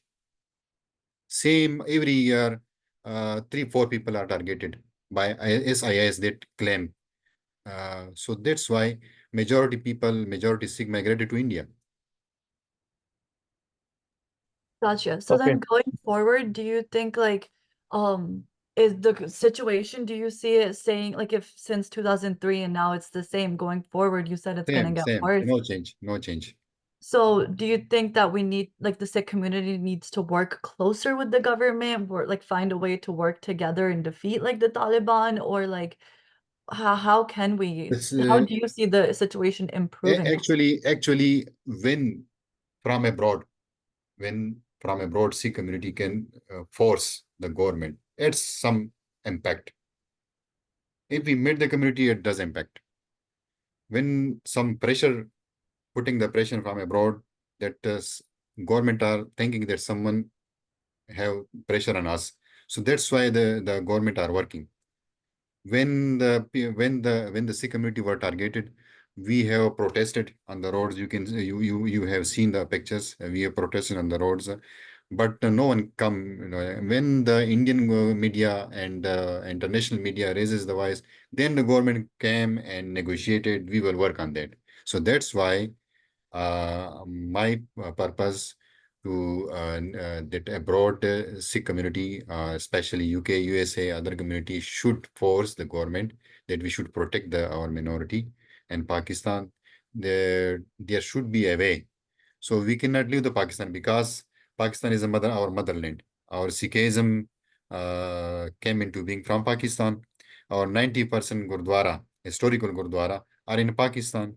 So if we leave the Pakistan, where will be the Gurdwara? Where will the situation of Gurdwara after that? You should think about you can see the situation of Afghanistan.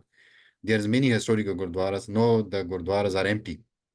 No Guru Granth Sahib Prakash there. So that's why I'm feeling the same situation as coming from Khyber to Peshawar, that's going to Punjab. That's why. So work should be done on this project, like to rehabilitate the community, to work closely with the government department, or to work in heritage project, because the government are not investing sometime in Gurdwaras. So the Gurdwara also damaging our heritage. Our heritage in Pakistan damaging like vanished, खत्म हो रही है अगर वो देख लें बिल्कुल. Okay, no, thank you very much, Vijay. That was very insightful. We have a couple of speakers. We'll give them Prabjit Vijay is next. So you have the floor, sir. I think, thank you so much, Hardayal Singh ji. I think my question is again, just following up with what Bipanpreet mentioned. I know it's very tough over there. Even the government is struggling to cope with Taliban, right? Is there any way for Sikh community member to come up to some political position in the government where they can make a change? Can we encourage some community members, Sikh community members, to take part in more political positions in Pakistan, do you think? I think any politician come to become parliament member or local member, they have no authority. That's first thing, no authority. All the work, all the authority with the army. So I think we should come from to State Department through embassy level or work with same like that. If you talk to local MNA, MPA, they can't do anything because they have no authority. Yeah. They have no access to government security or any other department. I see. So I would suggest that everybody who wants to make a difference, they should speak to your local congressman and ask them to put pressure on the State Department so that we have access to our historical gurdwaras and the minority communities, especially the Sikh community, is safeguarded. So a lot of you want to know what you can do, and you should talk to your local congressman and have them put pressure on the State Department. Am I right, both of the averages? Yes, yeah, I will agree with you. I agree with you. There should be pressure from State Department that it can be work better. If we meet with the local community, with the local MPA, it doesn't impact. Okay, no, absolutely. Well, thank you, Vijay. We wish you all the best for your meetings with the State Department. I think some of us will be there with you, and thank you so much for coming all the way from Pakistan to speaking with us, and also speaking to the State Department going forward. And thank you for your seva in the face of extreme hardship. Guru Sahib is with you, and we are all united with you, Vijay. So thank you so much. Thank you. Sapati. There's one question in the chat, Vijay. Can you please? Yeah, go ahead. It says, are the Gurdwara Sahibs in Pakistan under management or are they abandoned? The Gurdwara Sahib under the not in management. The Gurdwaras are under the Equitors Property Board, but the management is just a puppet, nothing else. They can't do. They have no authority. Pakistan Sikh Gurdwara Prabandhak Committee, everybody know about Pakistan Sikh Gurdwara Prabandhak Committee. They have no authority. They have no authority to decide. Everything is working Equitors Property Board. So they have there's no separator, what did you say, a body, autonomous body. So that's Pakistan. That's unfortunately the Prabandha Committee or the Executive Property Board always taking the person who was in the favor of his own matter. So they don't care about, although they are working different, like administrator work they have, but they have no authority. Like if you want to, many gurdwaras are under damaged conditions. Like you can check the Dera Sahib Gurdwara, Guru Arjan Dev Ji Dera Sahib Gurdwara. From last 10 years, it has been not built. So that's why. So I like to add here something. This is the other Haryal. So if you look at the PSGPC, right, etc., they were created by some of the Sikhs living in the United States who were very interested in managing the situation. So as Hardyal said, yes, that is how it is. But it was their brainchild to come up with the Pakistan Sikh Gurdwara Prabandhak Committee. And it's true that there is not that complete autonomous control. It's under the Waqf board or the evacuee trust that is created. But it's a lengthier process. They initially had nothing, but then we started with PSGPC. So there is reformist steps that need to be taken. More steps need to be taken. For example, I'll tell you that in one of the Gurdwaras you must have read recently, the neighboring land was taken over by some of the farmers, local farmers, because it is true the evacuee trust board is not really taking care of all the Gurdwaras. Many of them in shambles. So as we all mentioned earlier, United Sikhs is looking to sponsor 2 Gurdwaras. We're looking to actually sponsor multiple Gurdwaras this year. We'll start with 2 first as a pilot, then we'll go forward. So these are the Gurdwara Dera Sahib, where Guru Arjan Sahib was Shaheed Kita Gaya se, he was put on the hot plate, right? And then this is our heritage. This is our history. This is us over there. So we have to keep. I mean, I can understand that people living in Pakistan, Sikhs may be oppressed, may be feeling down many a times, but we should not let our guard down. We can leverage the help of United States pressure. So what I'm trying to get at is that the PSGPC put pressure on the evacuee board. They did a hunger strike. They actually did some dharnas or strikes basically over there to get the farmers out from there. So at least there is a small speck that can speak out. And we have to empower our brothers and sisters living in Pakistan and other places to make sure that that hope still exists. And of course, they bear the brunt of the burden. It's easy to say, sitting from abroad or sitting from some other nice chair and cozy seat, right? But they bear the burden. I mean, we got to just make sure that we give them resources as needed and when required, and empower them enough. With the governments, talking to the neighboring governments. Like whenever our team goes, we meet with the local government. We make it like a delegation going there. We speak to the State Department all the time, giving updates. Like Hardyal is here to talk to the State Department now, and with the USF and other bodies. So Sikhs have to be at the table where it matters. We need to take our problems and situations, not just of course to the country itself, but to the neighboring countries where we tell them that we bring a value proposition as Sikhs, with the 3 pillars of Miri Piri and other things that we just spoke about, right?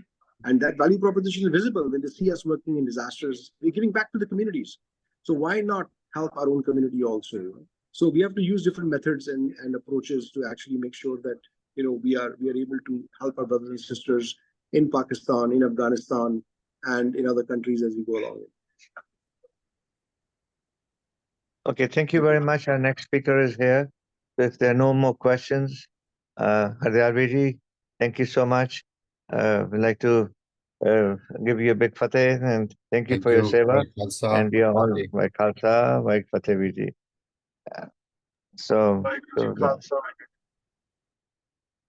Okay, Damandeep, you have the floor, ma'am. Okay, perfect. So now I'm going to introduce Harpreet Kaur, the United Sikhs volunteer manager. She's currently working as a workers compensation claims manager for New York State, and she just joined United Sikhs as a volunteer manager. Prior to joining United Sikhs, she was in the New York City Long Island lead for Khalsa Aid International, working on disaster and humanitarian relief in their U.S. chapter. So welcome, Harpreet Kaur. Yes, welcome, Harpreet, and I just want to tell everyone that this might be the most interesting segment for you, because this talks about volunteer management, and we hope that all of you will volunteer with United Sikhs and carry the torch. You have the floor, Harpreet. Thank you.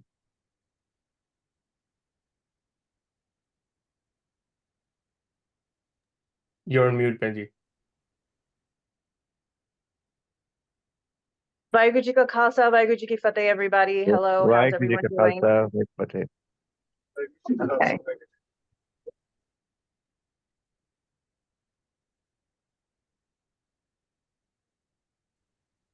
We can't hear you. Sure. Can you hear me now? Yes. Okay. All right. So as Damanpreet mentioned, I work at I work with workers' comp insurance. I work for New York State in workers' comp insurance, and I've been doing it for over a decade. So when Vyuji mentioned getting involved with the organization, UNITEDSIKHS, and the summit that was going on, it just seemed perfect that we go over something that, something that I happen to know and have a close connection to, and I feel a lot of the public is not informed about or very ill-informed about. So we're going to keep it brief. We're just going to try to go over major concepts. So first, I'll just ask everyone, has anyone heard of workers' compensation? Does anyone know what it is?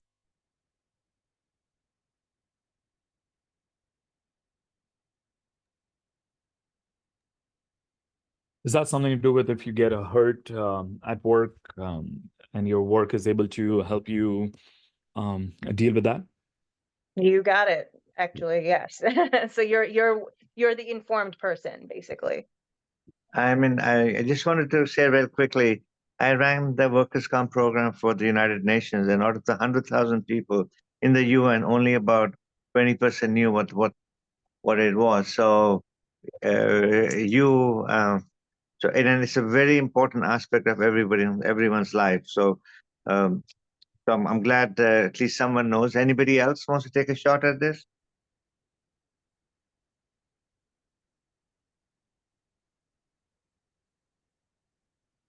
Okay. So okay, go ahead. I guess all the more reason we learn about it now. So we're going to just go over the basics. Next slide.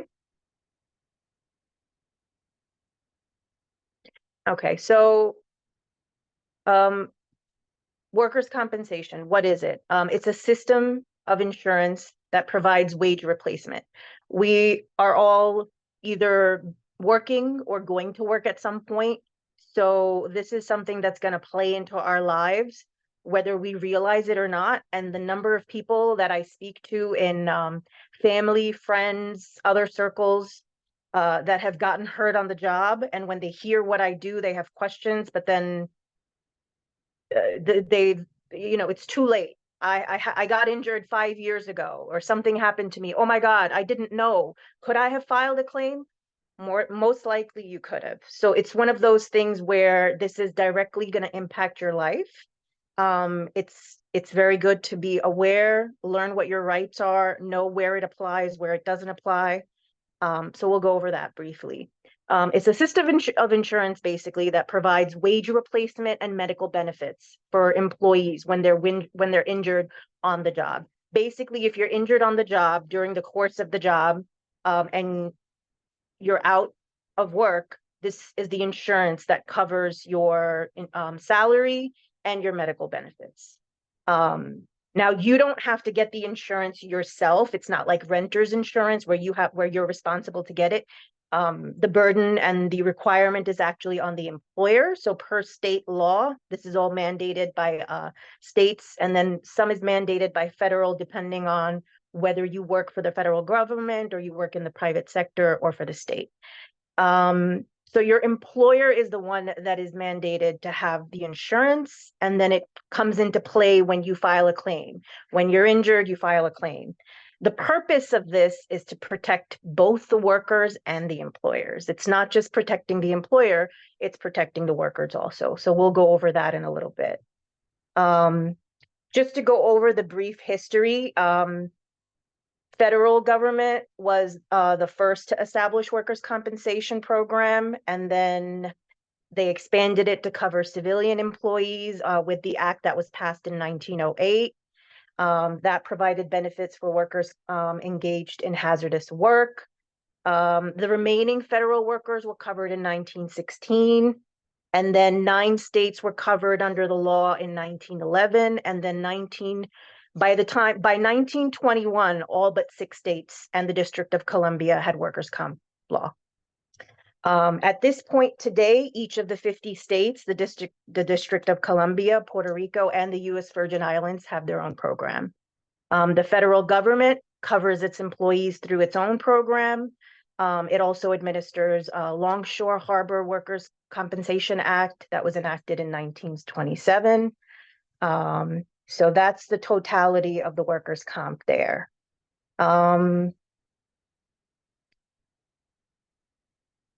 Okay, we can go to the next slide. Okay, so like we mentioned earlier, there's a federal and then there's a state. The federal employees are covered by the federal, but for other private workers or state workers, it's going to be your state that's going to mandate the law. The one exception and state that doesn't require workers' comp is Texas. So, in Texas, you may not have workers' comp. The key components of workers' comp is medical benefits, paying for your doctor's bills and all of that. That wouldn't be covered by your personal insurance. That's something that would be covered by your employer's workers' comp insurance, granted that you were injured on the job. Wage replacement, this is basically, I broke my foot, now I'm at home, I can't be working because my job was on my feet. So how am I going to feed my family? So your wage is replaced, you get your salary replaced 100%. They say 100%, but it ends up being 2/3. At least in New York, it ends up being 2/3 because you don't have to pay tax on it. They take it out right up front. The other component is the disability benefits and then death benefits. Hopefully none of us have to deal with that. If we ever get injured, it's something small. But in case someone, in case it's a catastrophic injury where someone is, passes away, there are benefits that your beneficiaries would be entitled to, depending on, if you were married, if you have kids, all the legalities of those kind of things. Next slide. Okay, so the key features of workers' comp, it's basically a no-fault system. The law is slated in the favor of the employee. The burden lies on the employer. So your job and the administration over there, the employer per se, they would have to jump through many hoops. The burden is on them to prove that you didn't get hurt. So the reason the law is slated in favor of the employee, there's trade-offs. So let's see, do we have it here? Okay, we'll go over it in another slide, but yeah. So it's no fault. And I don't want to go into too many details, but if you were to have a workers' comp accident that was involving a motor vehicle accident, it can be a little tricky, but you don't have to worry about it. You should just do your due diligence and file all your paperwork and your claims, and they figure it out, what comes into play first, what comes into play next. But yes, workers' comp is the first line. So even the no-fault car insurance comes after that. Your workers' comp would be the first party to pay. Let's see, the employer's obligation, there's employee responsibilities and employer obligations. The employer's obligation is they need to have the insurance coverage. In most states, it's mandated by law. So if they're operating, they need to have it. There are some exceptions, like if it's a nonprofit or a charity. But generally speaking, if it's a commercial business, they need to have it. They need to report the injuries. If you report the injury verbally to your job, they need to report it to their insurance agency. Compliance with state laws, it's up to the employer. They need to be up on all the state laws and things like that. Your responsibility, well, in this, I'm not going to assume, in this group of participants. We may have employees, we may have business owners. So I'm not going to assume who you are, but the employee's responsibility is reporting your injury. So many times, that's the one key factor that prevents people from getting benefits. They didn't report it. They weren't aware. And, you know, if you don't know your rights, no one's going to knock on your door and, you know, inform you or tell you about the missed opportunities. So the biggest responsibility that an employee has is to report your injury, report it timely, go to your doctor, follow the medical advice, cooperate. You know, you want to get back to work as soon as possible because there's other things that go on. You don't want to be home for too long. So as an employee, those are the responsibilities to make sure that you cooperate. You also want to be on the right timeline to heal properly. The sooner you go for medical treatment, you know, the better your outcomes are, generally speaking. Next slide. Okay. So since I work in New York State, I can speak a little better about New York State. So I figured, you know, I'll just go over that information briefly. Here we have, but it's very analogous. You can kind of, there's a parallel. California has very similar, and lots of other states have similar. The terminology might be different. Their workers' comp board might be called something slightly different. So the governing body in New York is New York State Workers' Compensation Board. In terms of coverage, there are there are exemptions. Generally, an employee, if you're paid, is covered. If you're a sole proprietor, or if you're a volunteer or temporary volunteer, some situations like that, you wouldn't be covered. Types of benefits we went over earlier. It's the same in New York as it is in most states: medical care, cash benefits, supplemental benefits, death benefits. Next slide.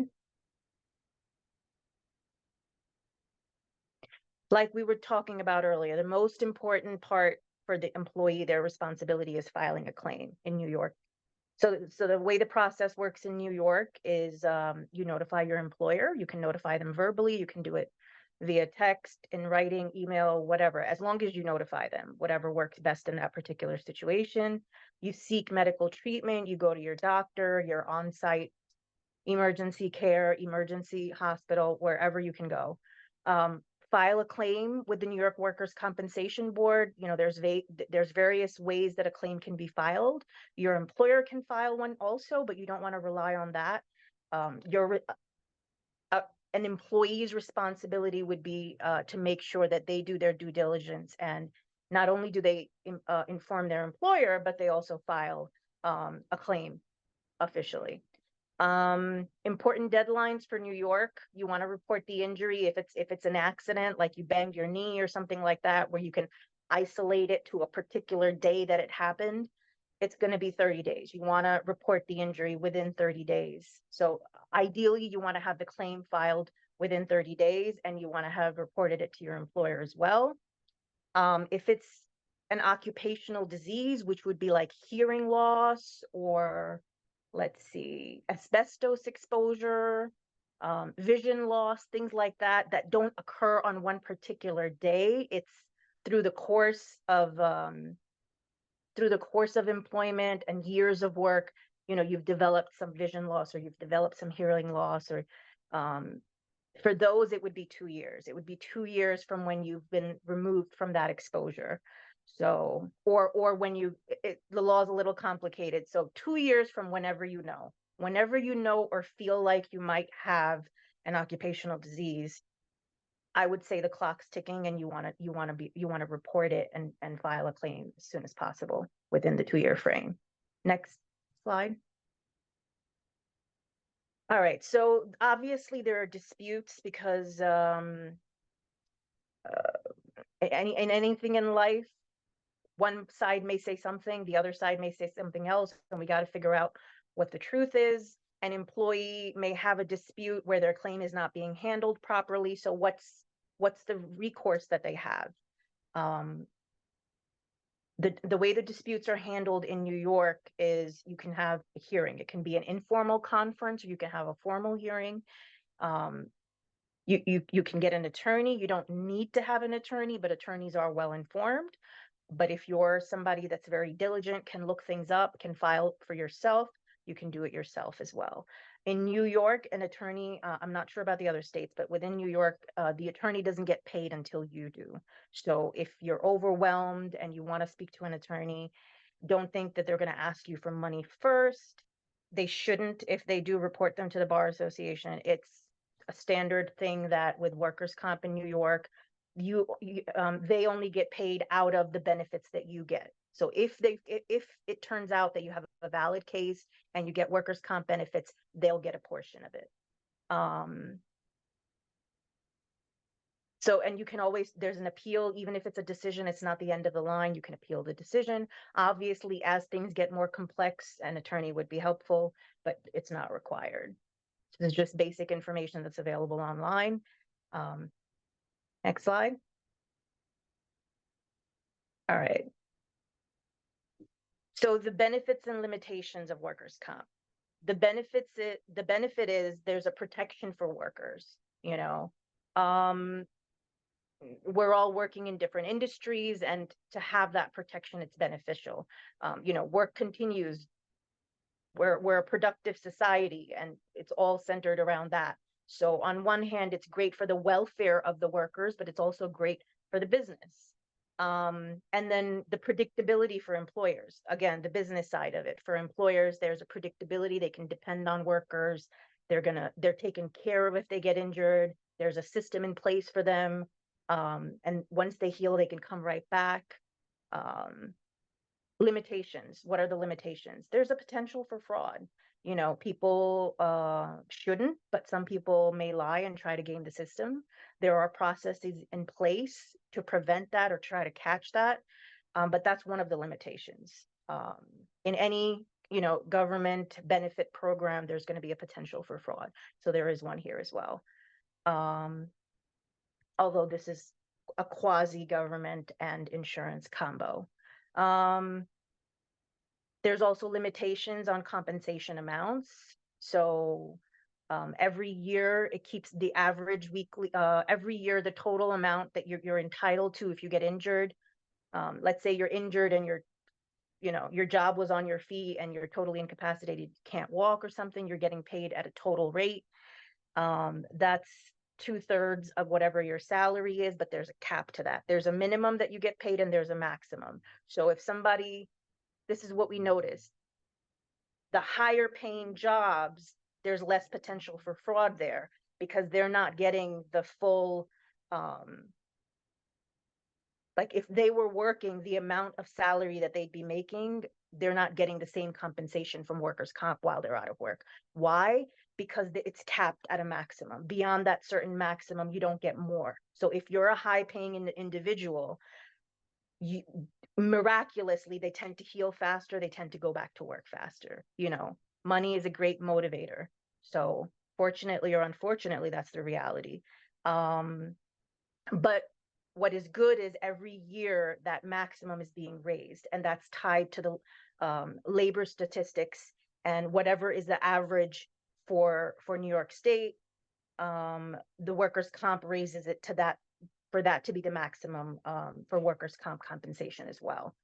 So that's a little bit of detail. We can go to the next slide. All right, so I think we wrapped it up with all the key points. I'm going to try to keep it brief. The main point is just awareness and filing a claim. Whether you're an employer or an employee, everybody's got to do their job, got to do what's right. And, you know, and if both parties do what's right, the system is used in the way that it's intended, and people get the services that they're supposed to get, and they're back to work, and they can be part of the productive society. So anybody have any questions on that part?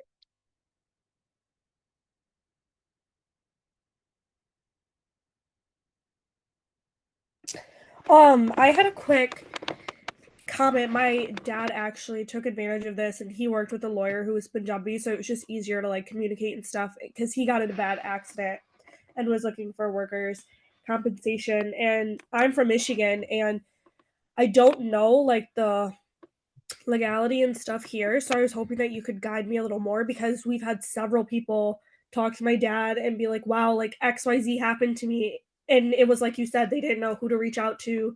They didn't know how to reach out. Are there specific resources for each individual state that you recommend using? So my knowledge base is New York. You know, what I could Google search, so could you, presumably, you know. But I would say find out your local workers' compensation board, because that's the governing body. So there's the employee that's injured, and then there's the insurance agency, and the employer is getting the insurance from the insurance agency. So you're the two parties that are trying to work it out. But if there's any disputes, the governing body is the workers' compensation board, and they set the standards for everything.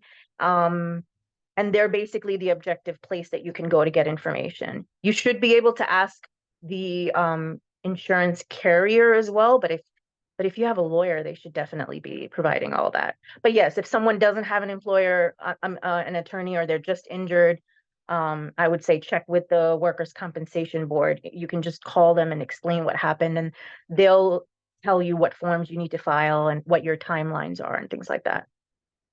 Okay, thank you. Most of the time, hear me talking as an attorney, what's most important is timely reporting of the injury. Usually people just, they just go to the hospital, but they fail to report about the injury, and then they run out of time. And they have probably 90% disability, but they end up getting nothing.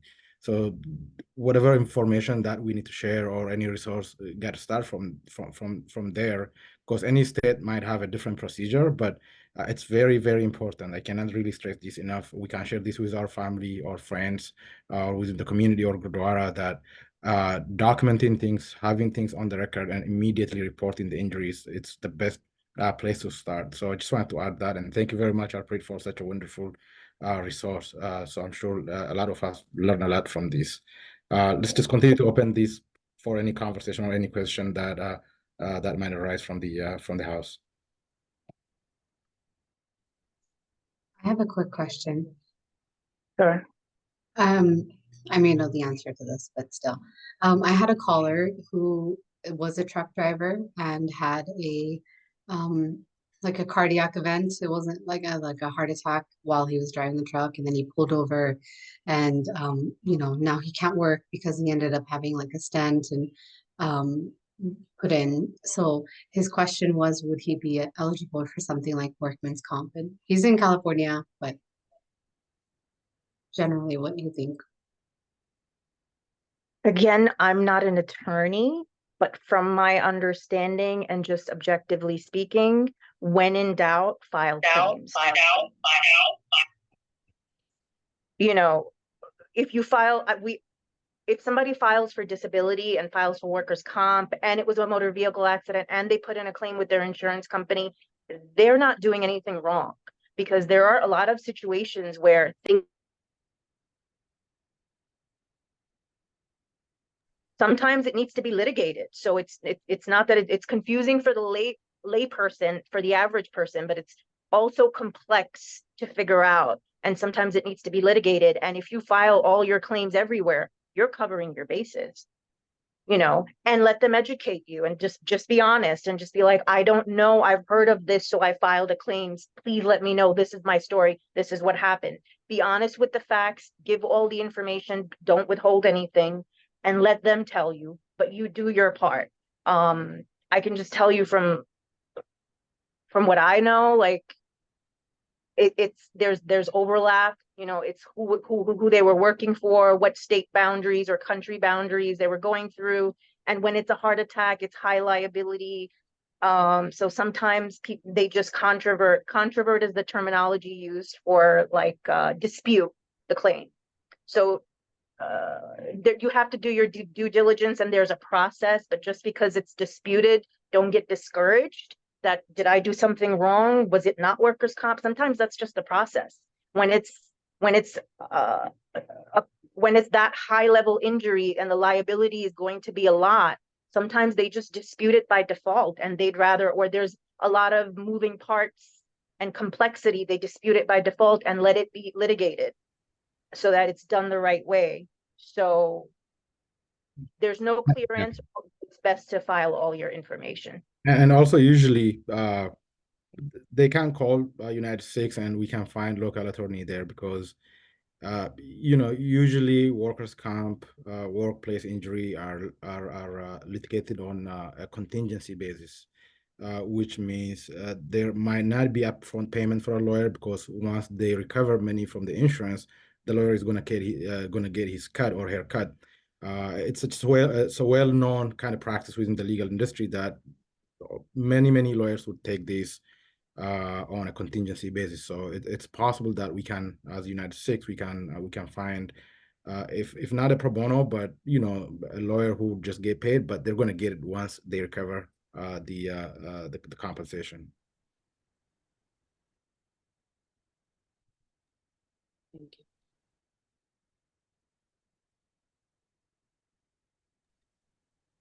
I guess if there is no more question, once again, thank you very much, Harpreet, for this information. I guess today has been a very successful second day of our summit. From my side, I would say thank you. Quick question, sorry to interrupt. I was supposed to go over the volunteer process. Do we have time for that today, or do we want to I would recommend if we can go over it today. We can take time because you can take as long as you want. If you can take 10, 15 minutes, that'd be okay. Sure. Okay. All right. So I think Hardayal Viji and Gurpreet Viji started to go over this these slides in the beginning. This is basically encompassing and covering what we do at United Sikhs, but it's also covering the volunteer process. So I'm going to skip over some of the beginning and go to the volunteer part. So I think the mission statement is important. We can go over that again.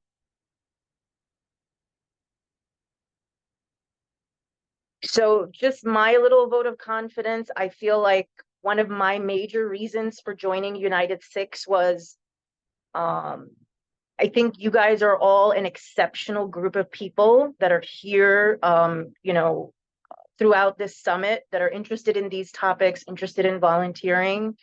Kudos to you guys.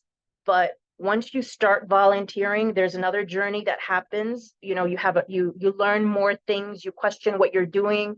You question whether it's actually helping people.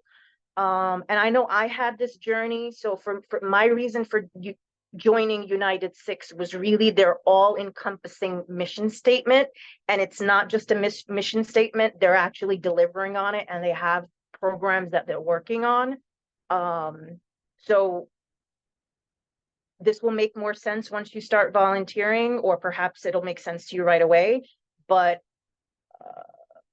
the first initial instinct is just to want to help out and get involved. And that gives you a great rush of adrenaline and dopamine, which is great. But then eventually you want to see, like, how is it impacting people long term?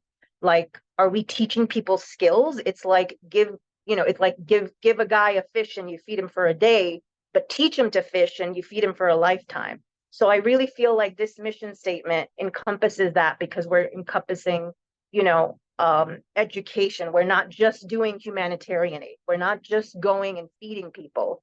But let me just read it off and then we'll go into it. So it's the mission statement for United Sikhs is to transform, alleviate, educate, and protect the lives of underprivileged individuals. I like the transform part.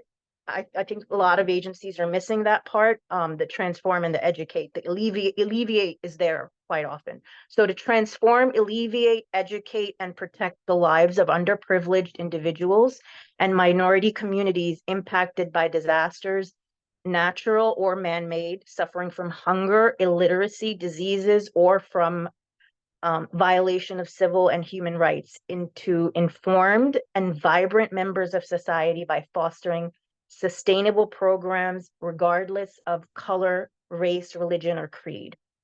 I especially identified with that part of from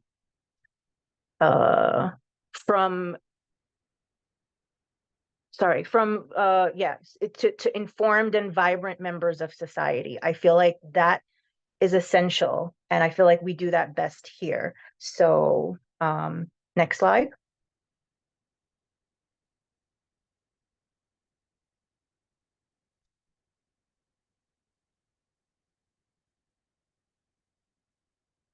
Okay, we went over that. There's the disaster relief, the community development, legal advocacy. Community development and legal advocacy are like the tiers that I was talking about that are more complex, that involve digging deep down and doing difficult work to rehabilitate, educate people so that we make sure that like they have a leg up as opposed to being underserved. Next slide.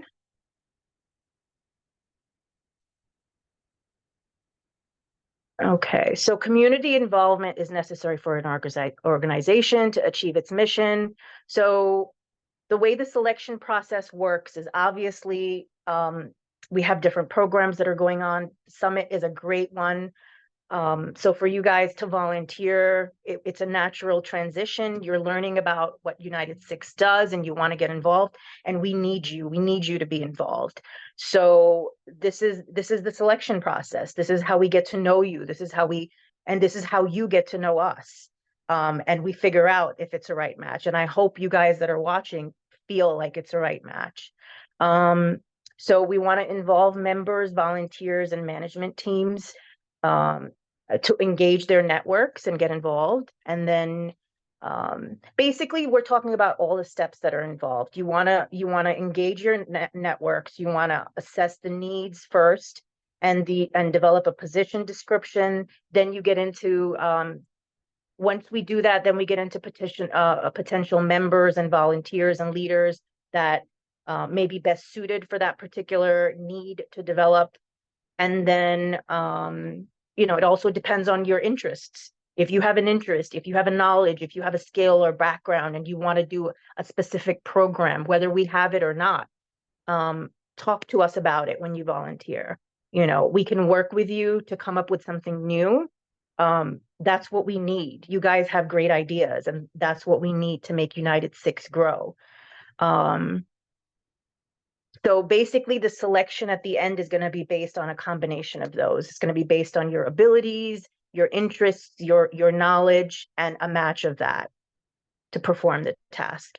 Next slide. Okay, so we're going over the values. You lead by example. We work together. We respect the individual. These all sound like great things, and it sounds like it should be a given, but it's not a given everywhere. And it's not necessarily written out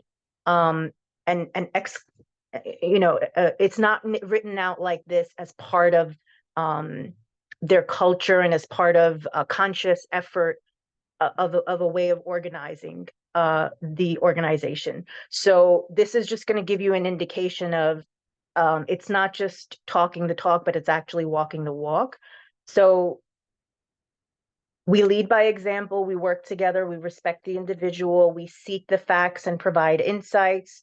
We are open and honest in our communication. We're committed to our communities. And then above all, we act with integrity. You're always serving people. Always. You're serving the people that you're helping, but at the same time, you're serving the people that you're on a team with, that are your fellow volunteers or your volunteer leads. And that integrity goes all around. That respect goes all around. And you have to lead by example in every part of that. Next slide.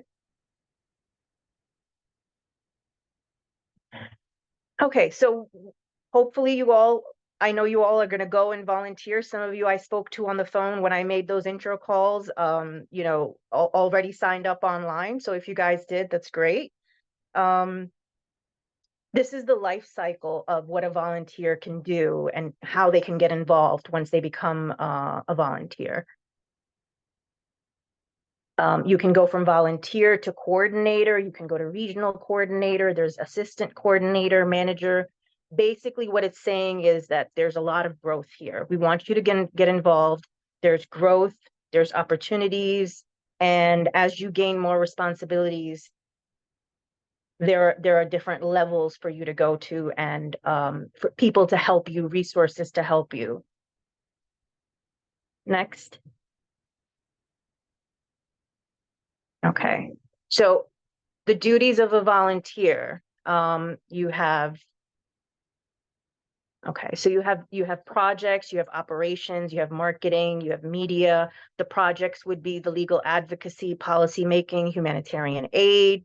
There's an operational team. So depending on your interests, your background, you would get involved in one or multiple of those areas: marketing, media, PR, fundraising, volunteer management, fundraising avenues and ideas, media engagement, and press releases.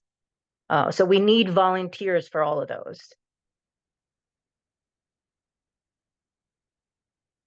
Okay. So this is the definition of success that we aspire to here. You know, success is not you never fail. It's just, success is just getting up one more time, then you fail. So one more time, then you fail. If you fail 5 times, you get up 6 times. That's the definition of success. You just keep going. The people that stop, they're the ones that don't succeed. It's not the people that don't get obstacles in front of them. It doesn't come from one brilliant idea. It comes from a bunch of small decisions that accumulate over the years. Next. Okay, so these are the key words from the mission statement. Again, educate, alleviate, transform. Next. So this is just like a picture view of what your role would be. You know, this is what's going on with the world in the first circle there. Basically those are the injustices or the wrongs or the environmental hazards that are causing havoc in the world. And then your role there, along with the programs and the resources that we can provide you, is to, you know, help out with the minorities and the different catastrophes and different injustices, so that it'll result into people being transformed, lives that are alleviated, educated, protected. And then we'll also have some UNITEDSIKHS artifacts from that. Next. Okay, so what are UNITEDSIKHS artifacts? They're artifacts.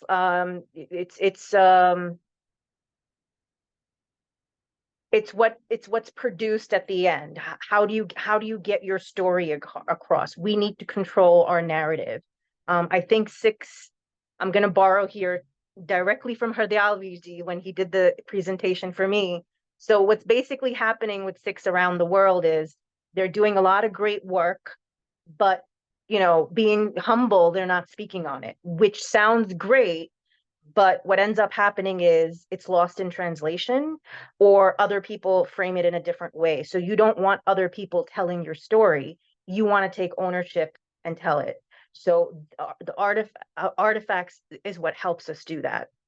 It's press releases, community voices, community alerts, website, bloggers, LinkedIn, Twitter, Facebook, appreciation letters that we get, publishing papers, newspaper articles, you know, TV channels, all those kind of things. You want to do the work, but then you want to spread the word about the work, because that's how we get funding. That's how we get volunteers to join us, and that's how we're able to be transparent about what we're doing and get the word out to people, and get the engagement from the volunteers. So every volunteer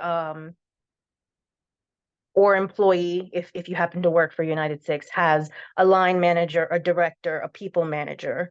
So these are just basic. You should never feel lost. You should never feel like, who should I go to, or the one person that's in charge of the SEVA or that I'm working on, I don't have a good relationship with. Does it mean I'm doomed? Does it mean I either leave UNITEDSIKHS or I just, you know, face it? We don't want you to be disillusioned here. You know, conflict is part of life. So hopefully if you have a great experience, but if at any point there's something that you don't understand, something you need help with, something you need further clarification with, you have multiple resources. You have your direct line manager, you have your director, and then you have your people management leader. At any time, you can go to any of these three people.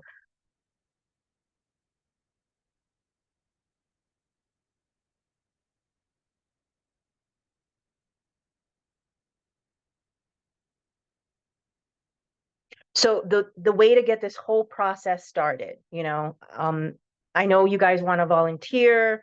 So to get the ball rolling, you got to go online. You got to go online. You have to join. You have to click online to the join form, fill it out, and then you got to sign some important documents and send them to the human resources at UNITEDSIKHS, the email that'll be given to you, and then there will be an orientation where you get introduction to what we do in the US, the reporting, the work that we do.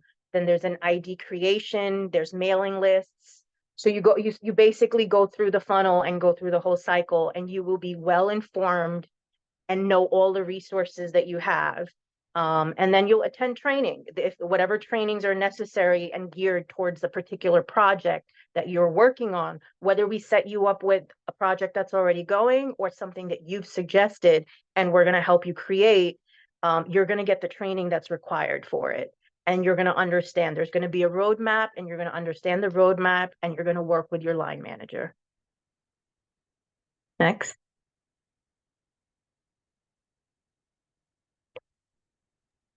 Okay. If you want to skip it, that's fine. Yeah, I think this is for employees, so we don't have to go over that. That's just HR stuff. And then these are the chapter locations, like, we're all over the world. So if you're working, if you get transferred somewhere else, if you're joining us, I don't think we have anyone here from outside of, North America.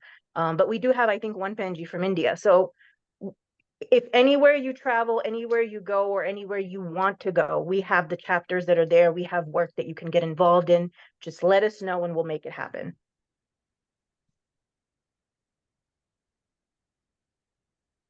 I can go over this again. I'm not sure if this email is any longer supported, but you can always contact us at contact@unitedsikhs.org, and we can go from there. And just to cover up a little, just to clear a little confusion, the volunteer process starts on the website. You go on the website, or you get in touch with any one of the members here, and then you fill a join us form, and that's pretty much it on your end. And then you have to attend an orientation, which is basically this that you just did. So you just need to fill up the form and then go over the credentials, and we'll get you sorted. But yes, I'll open the floor for questions, Paji. Thanks, Rahul.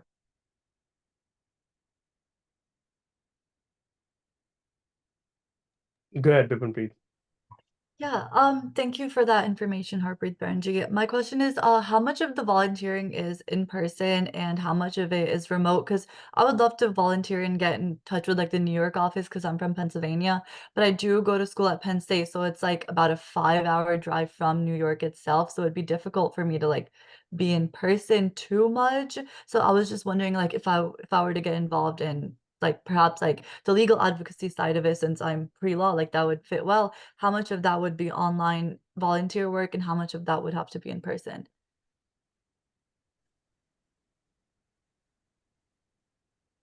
So I think Gurpreet Virji, if he wants to jump in for that question. Can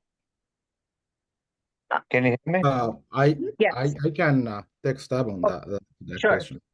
So as a volunteer, first of all, you can volunteer from anywhere. Once you just get processed by taking training, and then you're going to be paired up with the relevant department or anyone who's just working in that particular area. We are so flexible that we can accommodate your interest. If you are a pre-law, there are so many things for you to do, helping with legal research and filings. You will be paired up with the in-house attorney And then there is a flexible timing between you and the attorney that you're working with. Usually, Damandeep can speak to this. She works with me as a civil rights fellow. We prioritize your school and your time, and if you're working somewhere else, we also make sure that you have that priority, because your internship or your volunteer should complement what you're doing in life.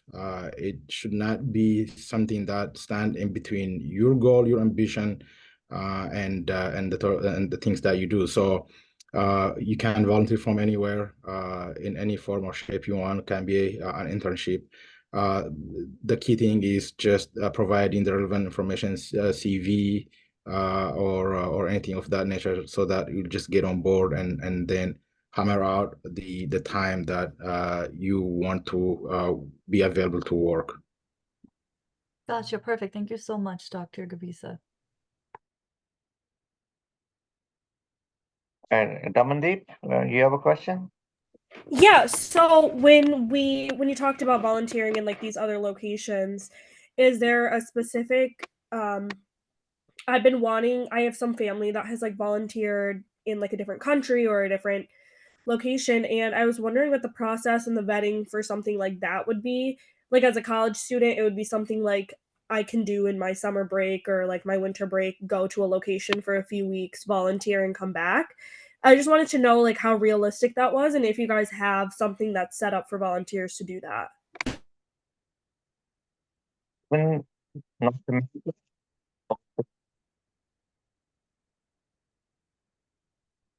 Can you hear me? I'm sorry, I have a problem with my laptop, I think.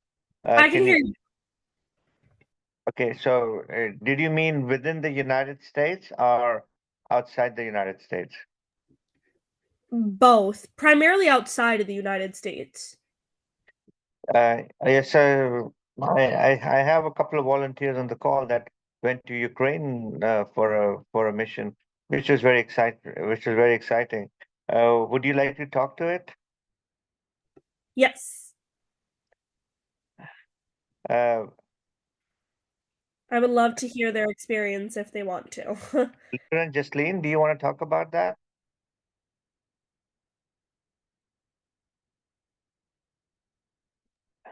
Hello, can you guys hear me? Yes, we can hear you. Yes. So I volunteered in Ukraine. I believe it was last year, with United Sikhs, and I did we did community service over there. We distributed gifts, and we also even were able to get Governor Murphy. He's the governor of New Jersey. We also helped him. Also, he wanted to visit, and he also met a leader in Ukraine as well. And it was interesting to see how Ukraine is, and also how the community is affected.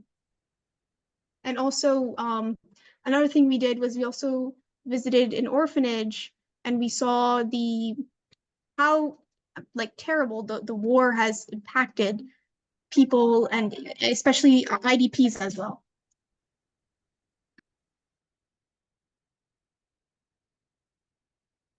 There are plenty of opportunities right now. We are starting a mission to help the Palestine people, and we're starting from a neighboring country, and we are trying to send resources within Gaza and having a team in Gaza, a local team in Gaza, distribute them.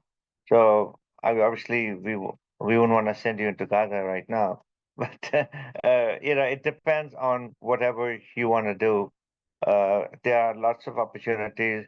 I think the best thing is to start locally within the United States and have a step-by-step approach. So there's whenever there is just recently, as you probably heard, that there was a Category 5 hurricane in the Caribbean, and there were I mean the entire island was wiped out, and there were some Navy personnel. Their families were affected, and they were getting no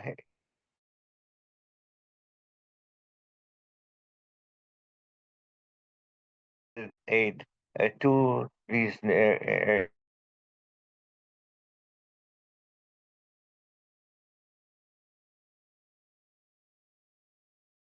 even be going there for redevelopment.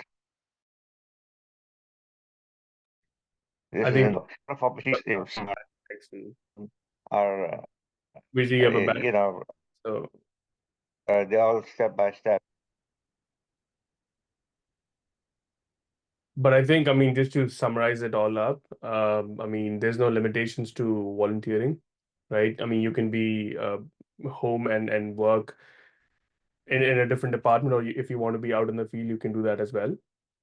Just sign up, and then, you know, I mean, just be in touch with your local coordinator or anyone that you get paired up with. I can see that Bipanpreet already signed. I just got an email, which is great. But again, I mean, I think it was great to have you and great to go over the volunteering process here.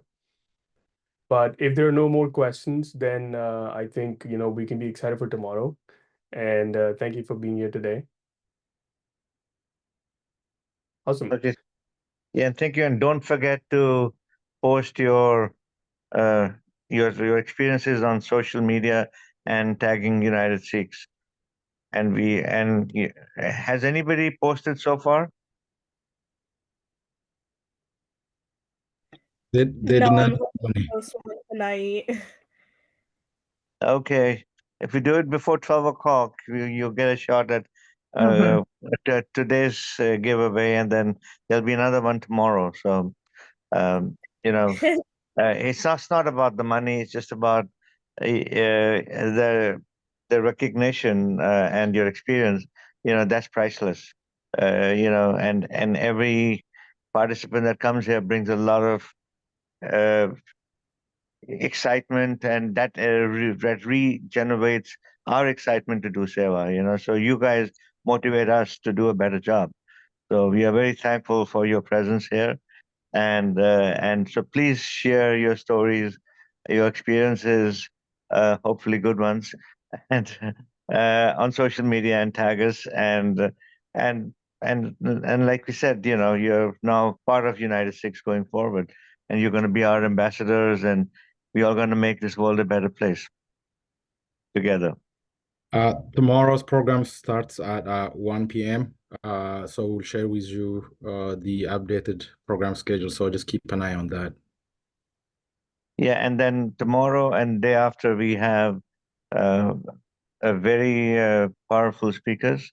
And in fact, I just got confirmation that the New York State Comptroller will be joining us on Friday, and which is a big one. I know him, and I've been pushing him to carve out half an hour for us.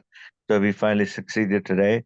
We have elected officials, and I think tomorrow's first session, Hanok, you want to talk to that?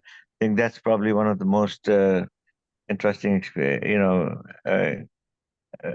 interesting presentations. We have the director of the Washington Field Office of EOC, the Equal Employment Opportunity Commission.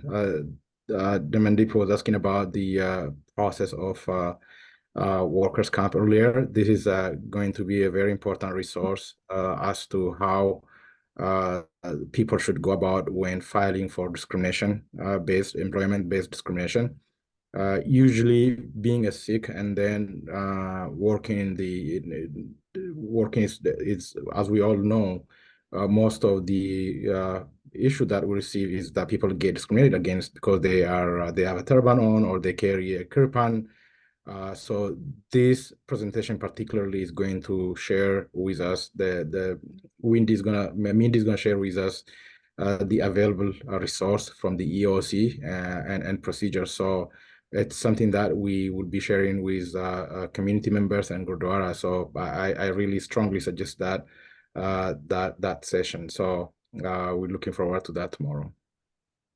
Yeah, I mean, this is, I would say, one of the most powerful sessions because that arms you with the tools to defend yourself in the workforce.